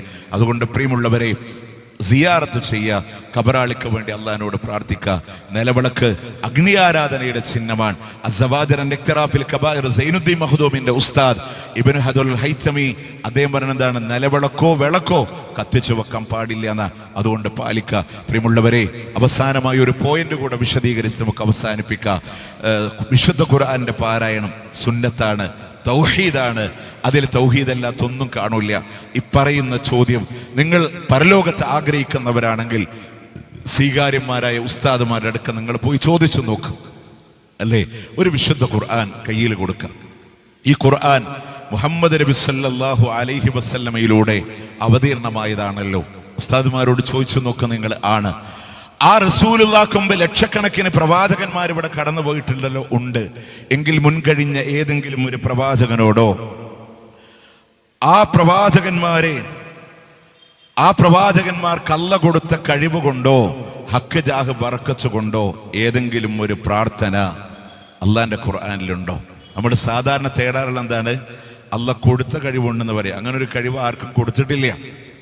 അള്ളാഹു ഔലിയാക്കൾക്ക് അവർക്ക് ആവശ്യം വരുമ്പോൾ അള്ളാഹ് അവരെ സഹായിക്കണതാണ്. അല്ലാണ്ട് കഴിവ് കൊടുക്കാന്നൊരു, ഈ കൊടുത്ത കഴിവെന്നാണ് ഇപ്പൊ ലാസ്റ്റ് പെരിന്തൽമണ്ണ എന്ന് പാട്ട് വന്നില്ലേ, മടവൂരാരാ പടച്ചോനാണോ ചോദിച്ചവരോട് നീ ചൊല്ല്, അതെ അതെ അത് മടവൂരാണ്, ഞങ്ങളുടെ പടച്ചോൻ മടവൂരെ, അർശിന് മുകളിലാണ് മടവൂരെന്ന് പറഞ്ഞു. മരിക്കണ നേരത്തെ സി എന്ന് വിളിക്കണമെന്ന് പറഞ്ഞു. എന്തുകൊണ്ടാ? പടക്കാനുള്ള കഴിവ് മടവൂരിനല്ല കൊടുത്ത പടച്ചൂടേന്ന്. സിമ്പിൾ അല്ലേ? അപ്പൊ മടവൂരാരായി? പടച്ചോനായി. ഈ കൊടുത്ത കഴിവ് മക്ക മുശ്രിക്കുകൾ ഉണ്ടാക്കിയതാ. ഔലിയാക്കൾക്ക് അല്ല കഴിവ് കൊടുത്തിട്ടില്ല. അള്ളാഹു അവർക്ക് സഹായങ്ങൾ ചെയ്തു കൊടുക്കാൻ, അല്ലാതെ ഇത് ചെയ്യാനുള്ള കഴിവല്ല. റസൂലുള്ളാഹി സ്വല്ലല്ലാഹു അലൈഹി വസല്ലമ പോലും നിങ്ങൾ ആലോചിച്ചോക്ക്. അവിടുന്ന് ഒരിക്കൽ പ്രവാചക സഹാബത്തിന് വെള്ളമില്ല. റസൂലുള്ളാഹി സ്വല്ലല്ലാഹു അലൈഹി വസല്ലമയുടെ വിരലുകൾക്കിടയിലൂടെ വെള്ളം വന്നു. പിന്നീട് ഒരിക്കൽ വെള്ളമില്ലാതെ പ്രയാസപ്പെട്ടു. എന്നാ പിടിച്ചോടാ, എൻ്റെ കൈയിൻ്റെ ഇടയിൽ കൂടെ വെള്ളം വരുന്നവരനെ അല്ല, അവിടെ തയമ്മും ചെയ്യാനുള്ള ആയത്തിറങ്ങി. കണ്ടോ? അവരുടെ സ്വന്തം ഇഷ്ടപ്രകാരം എന്നല്ല. നമ്മൾ വിചാരിക്കുന്ന മാല കാണാനില്ല എന്ന് പറയുമ്പോൾ മാല അവിടെ ഉണ്ട്, അത് പുറത്തൊന്നും പോയിട്ടില്ല എന്ന് പറയാം. എന്തിനാ? കുടുംബങ്ങളെ തമ്മിൽ തല്ലിക്കാനാൻ. അപ്പൊ സംശയമാണ്, ജ്യേഷ്ഠ എടുത്തിട്ടുണ്ടോ, അയൽവാസി എടുത്തിട്ടുണ്ടോ, എളാപ്പാൻ്റെ മോ എടുത്തിട്ടുണ്ടോ? അങ്ങനെ ഈ സംശയത്തുമ്പോൾ വസ്വാസിലാക്കി കൊടുത്തിട്ട് ഈ മന്ത്രവാദികൾ പറഞ്ഞുവിടും. ആ വക ഏർപ്പാടൊന്നും അല്ലാൻ്റെ ദീനിലില്ല. അപ്പൊ നിങ്ങൾ ചോദിക്കേണ്ടത് ഖുർആൻ ഒരു ഉസ്താദിന്റെ കൈ കൊടുത്ത് ചോദിക്കുക. ഈ ഖുർആൻ മുഹമ്മദ് നബിയിലൂടെ അവതീർണമായതാണല്ലോ. മുൻകഴിഞ്ഞ നബിമാരോടോ അവർക്ക് അല്ല കൊടുത്ത കഴിവുണ്ടോ ഹക്ക് ജാഹ് ബർക്കത്തുണ്ടോ ഒരു പ്രാർത്ഥന അല്ലാന്റെ ഖുർആനിലുണ്ടോ? ഇല്ല. മുഴുവൻ പ്രാർത്ഥനയും അല്ലാനോടാ. മുഴുവൻ പ്രാർത്ഥനയും ഇഹ്ദിനസ് സിറാത്തൽ മുസ്തഖീം റബ്ബി ഹബ്ലി മിനസ് സാലിഹീൻ റബ്ബനാ ഹബ് ലനാ മിൻ അസ്വാജിനാ വദുരിയാതിനാ ഖുറത അഅ്യുനിൻ വജഅൽനാ ലിൽ മുത്തഖീന ഇമാമാ റബ്ബി ബിനി ലി ഇൻദക ബൈതൻ ഫിൽ ജന്നാ വനജ്ജിനി മിൻ ഫിർഔന വഅമലി വഅയ്യൂബ ഇദ് നാദാ റബ്ബഹു അന്നി മസ്സനി الضر وأنت أرحم الراحمين قال رب انصرني بما كذبون سبحانك فقنا عذاب النار ربنا إنك من تدخل النار فقد أخزيته وما للظالمين من أنصار ربنا إننا سمعنا مناديا ينادي للإيمان أن آمنوا بربكم فآمنا فاغفر لنا ذنوبنا وكفر عنا سيئاتنا وتوفنا مع الأبرار ربنا وآتنا ما وعدتنا على رسلك ولا تخزنا يوم القيامة إنك لا تخلف الميعاد അള്ളാന്റെ ഖുർആൻ പറഞ്ഞ 100% പ്രാർത്ഥന ആരോടാ? അള്ളാഹിനോട് മാത്രാണ്. ഹദീസ് ഗ്രന്ഥങ്ങൾ എടുത്തോ. വീട്ടിലേക്ക് കയറുമ്പോ, വീട്ടിൽ നിന്നിറങ്ങുമ്പോ, പുതുവസ്ത്രം ധരിക്കുമ്പോ, ഇടിമിന്നലുണ്ടാകുമ്പോ, ക്ഷുദ്രജീവികളുടെ ആക്രമങ്ങളെ ഭയപ്പെടുമ്പോ, കടക്കണിയിലൂടെ കുടുങ്ങുമ്പോ, മുഴുവൻ പ്രാർത്ഥനകളും അല്ലാഹു റബ്ബുൽ ഇസ്സത്തിനോടാ. റബ്ബി റബ്ബന അല്ലാഹുമ്മ എന്നല്ലാതെ ഒരു പ്രാർത്ഥനയും കാണാൻ പറ്റൂല. ഇനി നമ്മളുണ്ടാക്കിയ പുതിയ മാലമൗലിദുകളുടെ അവസ്ഥ എന്നറിയോ? ഇത്ര പെർഫെക്റ്റ് ആയിട്ട് തൗഹീദ് പറഞ്ഞിട്ട് എന്തുകൊണ്ടാ സമുദായം വഴിതെറ്റിന്നറിയോ? ഈ ബിദ്അത്തിലൂടെയാ. നിങ്ങളാലോചിച്ചൊക്കെ മുഹിയുദ്ദീൻ മാലയിൽ ഒരു വരിയുണ്ട്, അത് ഗൗരവത്തിൽ തന്നെ കാണോട്ടോ. എന്താ അറിയോ?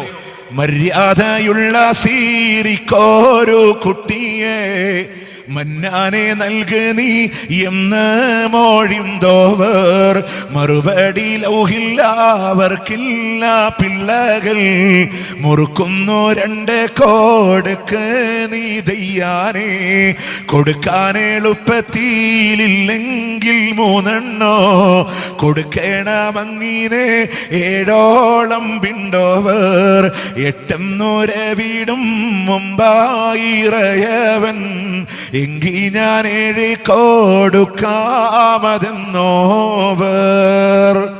മൊയ്തീൻ ഷെയ്ഖിന്റെ അടുക്ക് ഒരാൾ വന്ന് പറഞ്ഞു, ഷെയ്ഖ് എനിക്ക് കുട്ടിയില്ല. ഉടനെ തന്നെ ഷെയ്ഖ് അള്ളാഹിനോട് പറഞ്ഞു, അല്ലാഹ് എന്റെ മുരീദിന് സന്താനത്തെ കൊടുക്കല്ലാ. അല്ല പറഞ്ഞു, നിന്റെ മുരീദിന് ലൗഹുൽ മഹ്ഫൂദിലെ സന്താനമില്ല. എന്താണ് ലൗഹുൽ മഹ്ഫൂദ് എന്നറിയോ? ലോകത്തല്ലാഹു ആദ്യമായി പടച്ചത് ലൗഹിലെ കലമാണ്. ആ പേനയോട് എന്തൊന്ന് എഴുതി വെക്കാൻ പറഞ്ഞോ, അതേ ലോകത്തിലൂടെ നടക്കുകയെന്നുണ്ടെങ്കിൽ അല്ലാഹു ആ മനുഷ്യന് സന്താനത്തെ വിധിച്ചിട്ടില്ല, ലൗഹിൽ എഴുതിയിട്ടില്ല, സന്താനം കിട്ടൂല എന്ന് പറഞ്ഞപ്പോ മൊയ്തീൻ ഷെയ്ഖ് പറയാണ്, 1 കൊടുക്കാൻ പറ്റൂലാന്നോ? എങ്കിൽ 2 കൊടുക്കല്ല. അല്ല പറഞ്ഞു 2 പറ്റൂല എങ്കിൽ 3 കൊടുക്കല്ല. അല്ല പറഞ്ഞു 3 പറ്റൂല എങ്കിൽ 4 കൊടുക്കല്ല. പറഞ്ഞ് 7 വരെ എത്തിയപ്പോ 8 വീടും മുമ്പായി ഇറയവൻ എങ്കി ഞാൻ 7 കൊടുക്കാമതെന്നോവർ. 8 എന്ന് പറയുമെന്ന് പേടിച്ചിട്ട് അല്ല പറഞ്ഞു, എന്നാ ഞാൻ 7 കൊടുത്തോളാം. ഇത് കേൾക്കണ പഠിക്കണ ഒരു സാധാരണക്കാരന്റെ മനസ്സ് പറഞ്ഞ ചിന്ത എന്താണ്? അല്ല തരൂലാന്ന് അവന്റെ ലൗഹുൽ മഹ്ഫൂദിൽ എഴുതി വെച്ചത് ആര് വാങ്ങിച്ചു തരും? മൊയ്തീൻ ഷെയ്ഖ് വാങ്ങിച്ചു തരും. അള്ളാഹിനോട് ചോദിച്ചിട്ട് ഇനി കാര്യമില്ല. അള്ളാഹിനെ വിട്ടു പടപ്പുകളിലേക്ക് തിരിഞ്ഞു. ഇനി ഒരു കാര്യം കൂടെ പറഞ്ഞുതരാം. ഈ ഇസ്തിയാസ ചെയ്യണ്ടല്ലോ, അള്ളാഹു അല്ലാത്തവരോട് ഈ സഹായം ചോദിക്കാനുണ്ടല്ലോ, അതിന്റെ വിധി എന്താണെന്നൊന്ന് ഉസ്താദ്മാരോട് നിങ്ങൾ ചോദിച്ചോക്ക്. ഫർളാണോ, നിർബന്ധാണോ? അല്ല. സുന്നത്താണോ, കൂലി കിട്ടുന്ന കാരണമാണോ? അതുമല്ല. പിന്നെന്താണ്? അത് ഹലാൽ, കേവലം അനുവദനീയം.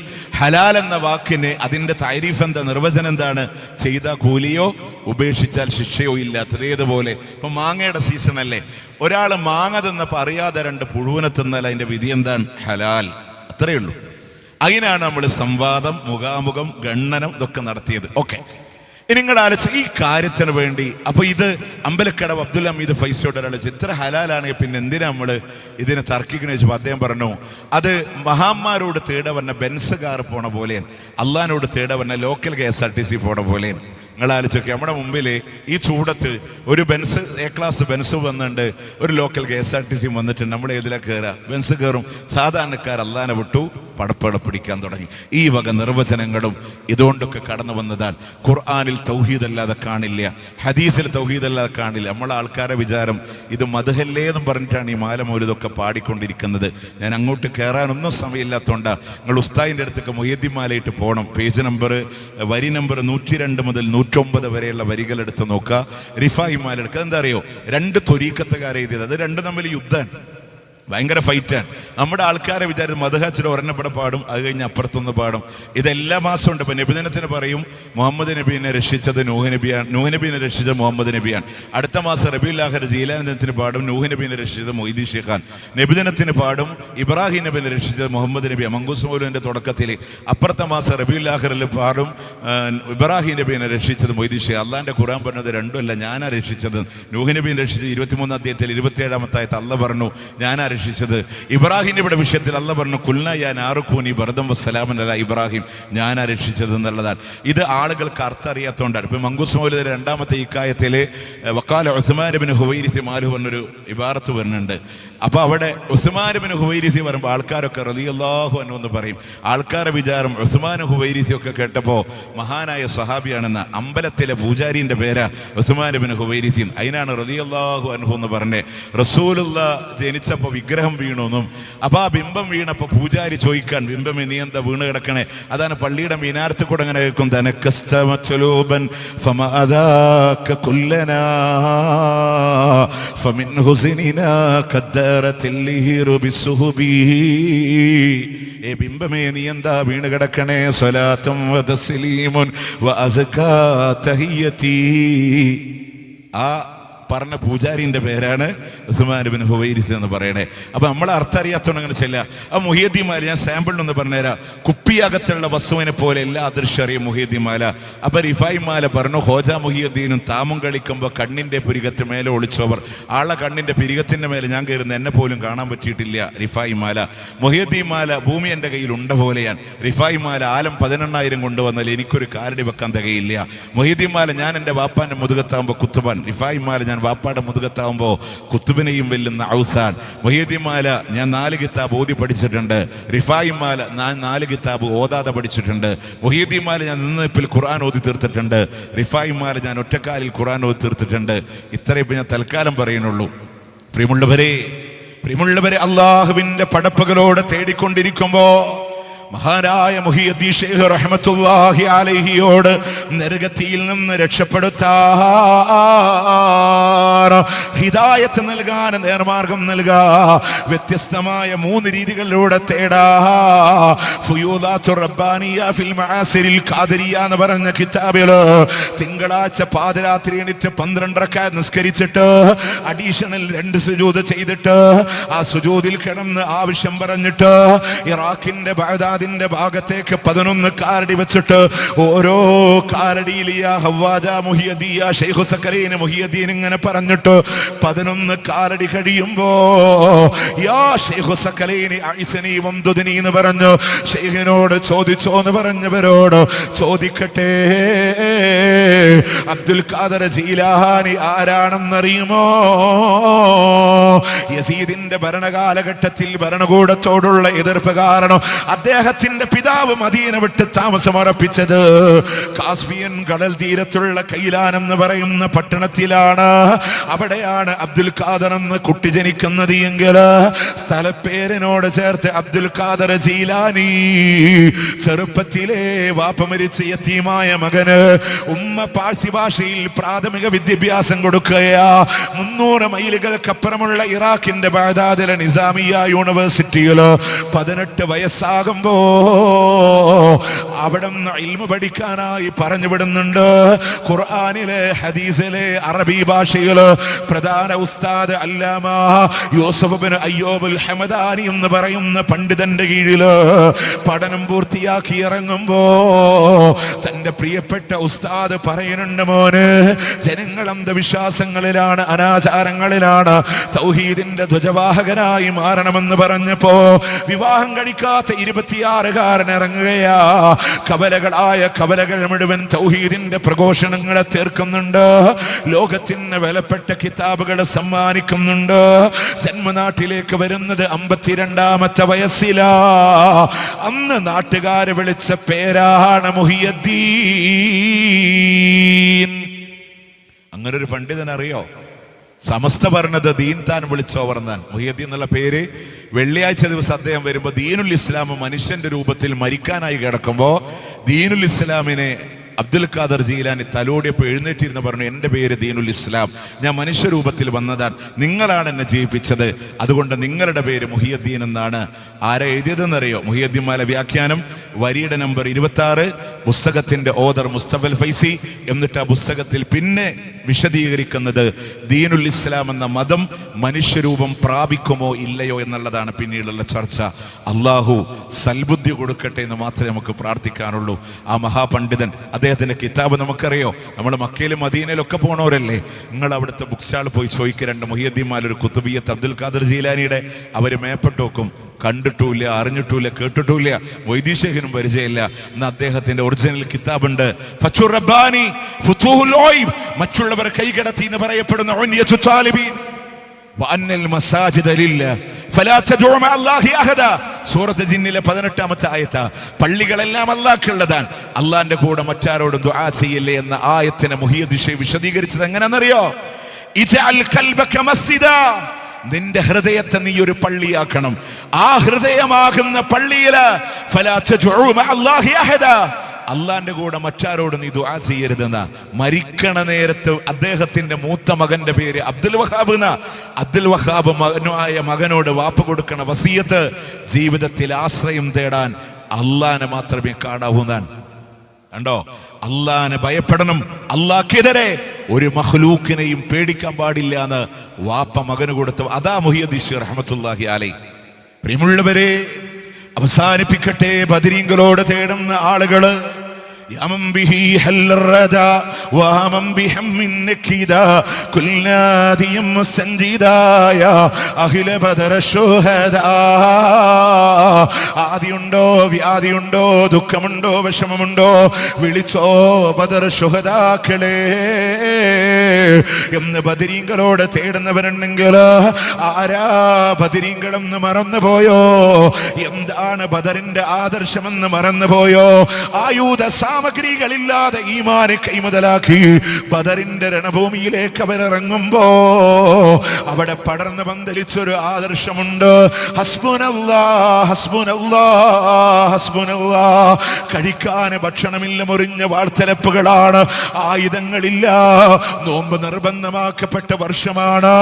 കാരക്കയുടെ ചീള കൊണ്ട് മധുരം നുകർന്ന് ബാക്കി അരയിലൂടെ കരുതി വെക്കുന്ന പട്ടിണിക്കോലങ്ങള്, 3 ഇരട്ടിയിലധികം വരുന്ന ഭക്ഷണം കഴിച്ച സുസജ്ജരായ ആരോഗ്യ ദൃഢഗാത്രരായ ആളുകളോട് നേരിടുമ്പോ 304ആണ്, 306ആണ്, 309ആണ്, 313ആണ്, 316ആണ്, 319ആണ്. ഇങ്ങനെ അഭിപ്രായങ്ങളിലൂടെ കാണാ. അവരോട് നേരിടുമ്പോ ഒരേ ഒരു ധൈര്യമാണ്, ഹസ്ബുനല്ലാഹ്. എന്തിനാ ബദർ നടന്നതെന്നറിയാൻ അള്ളാന്റെ ഖുർആന് പറയാണ്. അവിടുന്ന് ഖുർആനിലൂടെ സൂറത്തു ആൽ ഇംറാനിലൂടെ കാണാ, ഇത് നിർഭയത്വത്തോടുകൂടെ സകലമാന സ്വഹാബത്തിനെയും അല്ലാഹു ഉറക്കിക്കിടത്തുകയാ. അള്ളാഹു ഉറക്കിക്കിടത്തുകയാണ്. എന്തിനാണെന്നറിയോ? പിറ്റേ ദിവസം ക്ഷീണമില്ലാതെ യുദ്ധം ചെയ്യാനാണെങ്കിൽ ഉറങ്ങാൻ മനക്കരുത്ത് വരുമോ?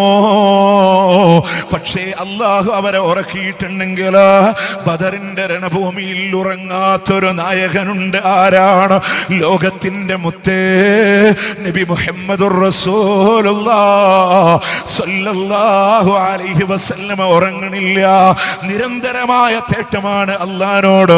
കൈകളിങ്ങനെ നേർക്ക് നേരെ പിടിക്കുന്നവരുണ്ട്, ഒരൽപ്പം ഉയർത്തിപ്പിടിക്കുന്ന ആളുകളുണ്ടെങ്കിൽ കക്ഷത്തിന്റെ വെള്ള കാണുമാർ ഇരു കരങ്ങളും ആകാശ ഗോപുരങ്ങൾ ആകാശങ്ങളിലേക്ക് ഉയർത്തിപ്പിടിച്ച് കരങ്ങിക്കരഞ്ഞ കണ്ണോടുകൂടെ തേടിയത് എന്താണെന്നറിയോ? അല്ലാഹുമ്മയും തുഹ്ലിക ഹാദിഹിൽ ഇസ്വാബ്, അല്ലാഹുവേ ഈ ചെറുസംഘത്തെ എങ്ങാനും നീ നശിപ്പിക്കുകയാണെങ്കിൽ ഭാര്യമാര് വിധവകളാകുമോ എന്ന് പേടിയല്ല, മക്കൾ യതീമുകളാകുമോ എന്ന് ഭയമല്ല, കൊച്ചു മദീനയുടെ ഭരണം നഷ്ടപ്പെടുമോ എന്ന് പേടിയല്ല. ലം തുഅബദ അബദാ, നിന്നെ മാത്രം ആരാധിക്കപ്പെടില്ല അല്ലാ. പ്രാർത്ഥിച്ച് ഷോൾഡറിലുള്ള തട്ടം പോലും താഴെ വീണു പോകുമ്പോ അബൂബക്കർ റളിയല്ലാഹു അൻഹു കണ്ണുമിടിക്കുമ്പോ കാണുന്ന കാഴ്ച ഇതാണെങ്കിൽ പിന്നിൽ നിന്ന് വാരിപ്പണർന്നിട്ട് പറയാണ്, മദി റസൂലേ, അല്ലാഹു കൈവിടില്ല നബിയേ.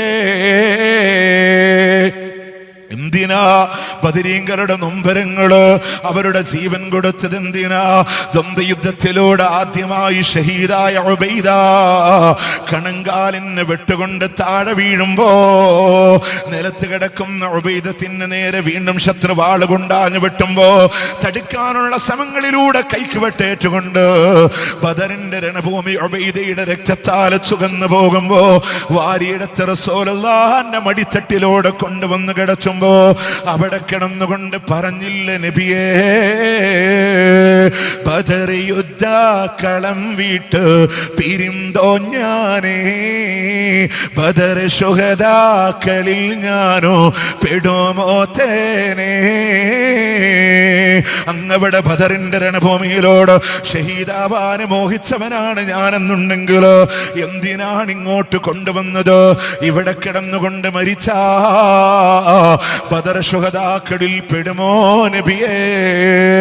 പാതിരാവിലും പാതി വിരിയുന്ന പാരിജാതങ്ങൾ തോറ്റുപോകുന്ന പുഞ്ചിരി അത് ലോകത്തുണ്ടെങ്കിൽ അത് ലോകത്തിന്റെ മുത്തിൻ്റെതാണ് സല്ലല്ലാഹു അലൈഹി വസല്ലം. പക്ഷേ ആ മുഖമങ്ങ് വാടുകയാണ്, കണ്ണ് നിറഞ്ഞൊലിക്കുന്നുണ്ട് ഉബൈദ. കൊഞ്ചം ബദറെ പോച്ചുണ്ടനക്കിയും ബദർ ശുഹദാക്കളിൽ നീയോ പെടുമേ തേനേ. നീ എവിടെ കിടന്ന് മരിച്ചാലും ഷഹീദ. എന്തിനാ ബദരീങ്ങൾ അവരുടെ കയ്യും കാലം കൊടുത്തത്? എന്തിനാ ബദരീങ്ങൾ അവരുടെ ഭാര്യമാരെ വിധവകളാക്കിയത്? എന്തിനാ ബദരീങ്ങൾ അവരുടെ മക്കളെ യതീമുകളാക്കിയത്? എന്തിനാ ബദരീങ്ങൾ അവരുടെ കുടിലുകൾ അന്യായമാക്കിയത്? എന്തിനാ ബദരീങ്ങൾ അവരുടെ ജീവൻ പോലും റബ്ബിന്റെ മാർഗത്തിലൂടെ കൊടുത്തത്? ലാ ഇലാഹ ഇല്ലല്ലാഹ് എന്ന മഹിതമായ ആദർശത്തിനാണെങ്കിൽ ആ ബദരീങ്ങളോട് ഹൃദയത്തിന്റെ കോണിലൂടെ സ്നേഹമുണ്ടോ എങ്കിൽ ആ ബദരീങ്ങളോട് തേടാനില്ല. ആ ബദരീങ്ങൾ പറഞ്ഞ അല്ലാഹ്, അണ്ടകടാഹങ്ങളുടെ സട്ടാവായ അല്ലാഹ്, ബ്രഹ്മാണ്ടങ്ങളുടെ സട്ടാവായ അല്ലാഹ്, സകല ചരാചരങ്ങളെ നിയന്ത്രിക്കുന്ന അല്ലാഹ്, അവൻ എന്തിനും കഴിവുള്ള ഖദീറ, എല്ലാം കാണാൻ കഴിവുള്ള ബസീറ, തലച്ചോറിന്റെ ചിന്തകൾ അറിയുന്ന അല്ലാഹ്.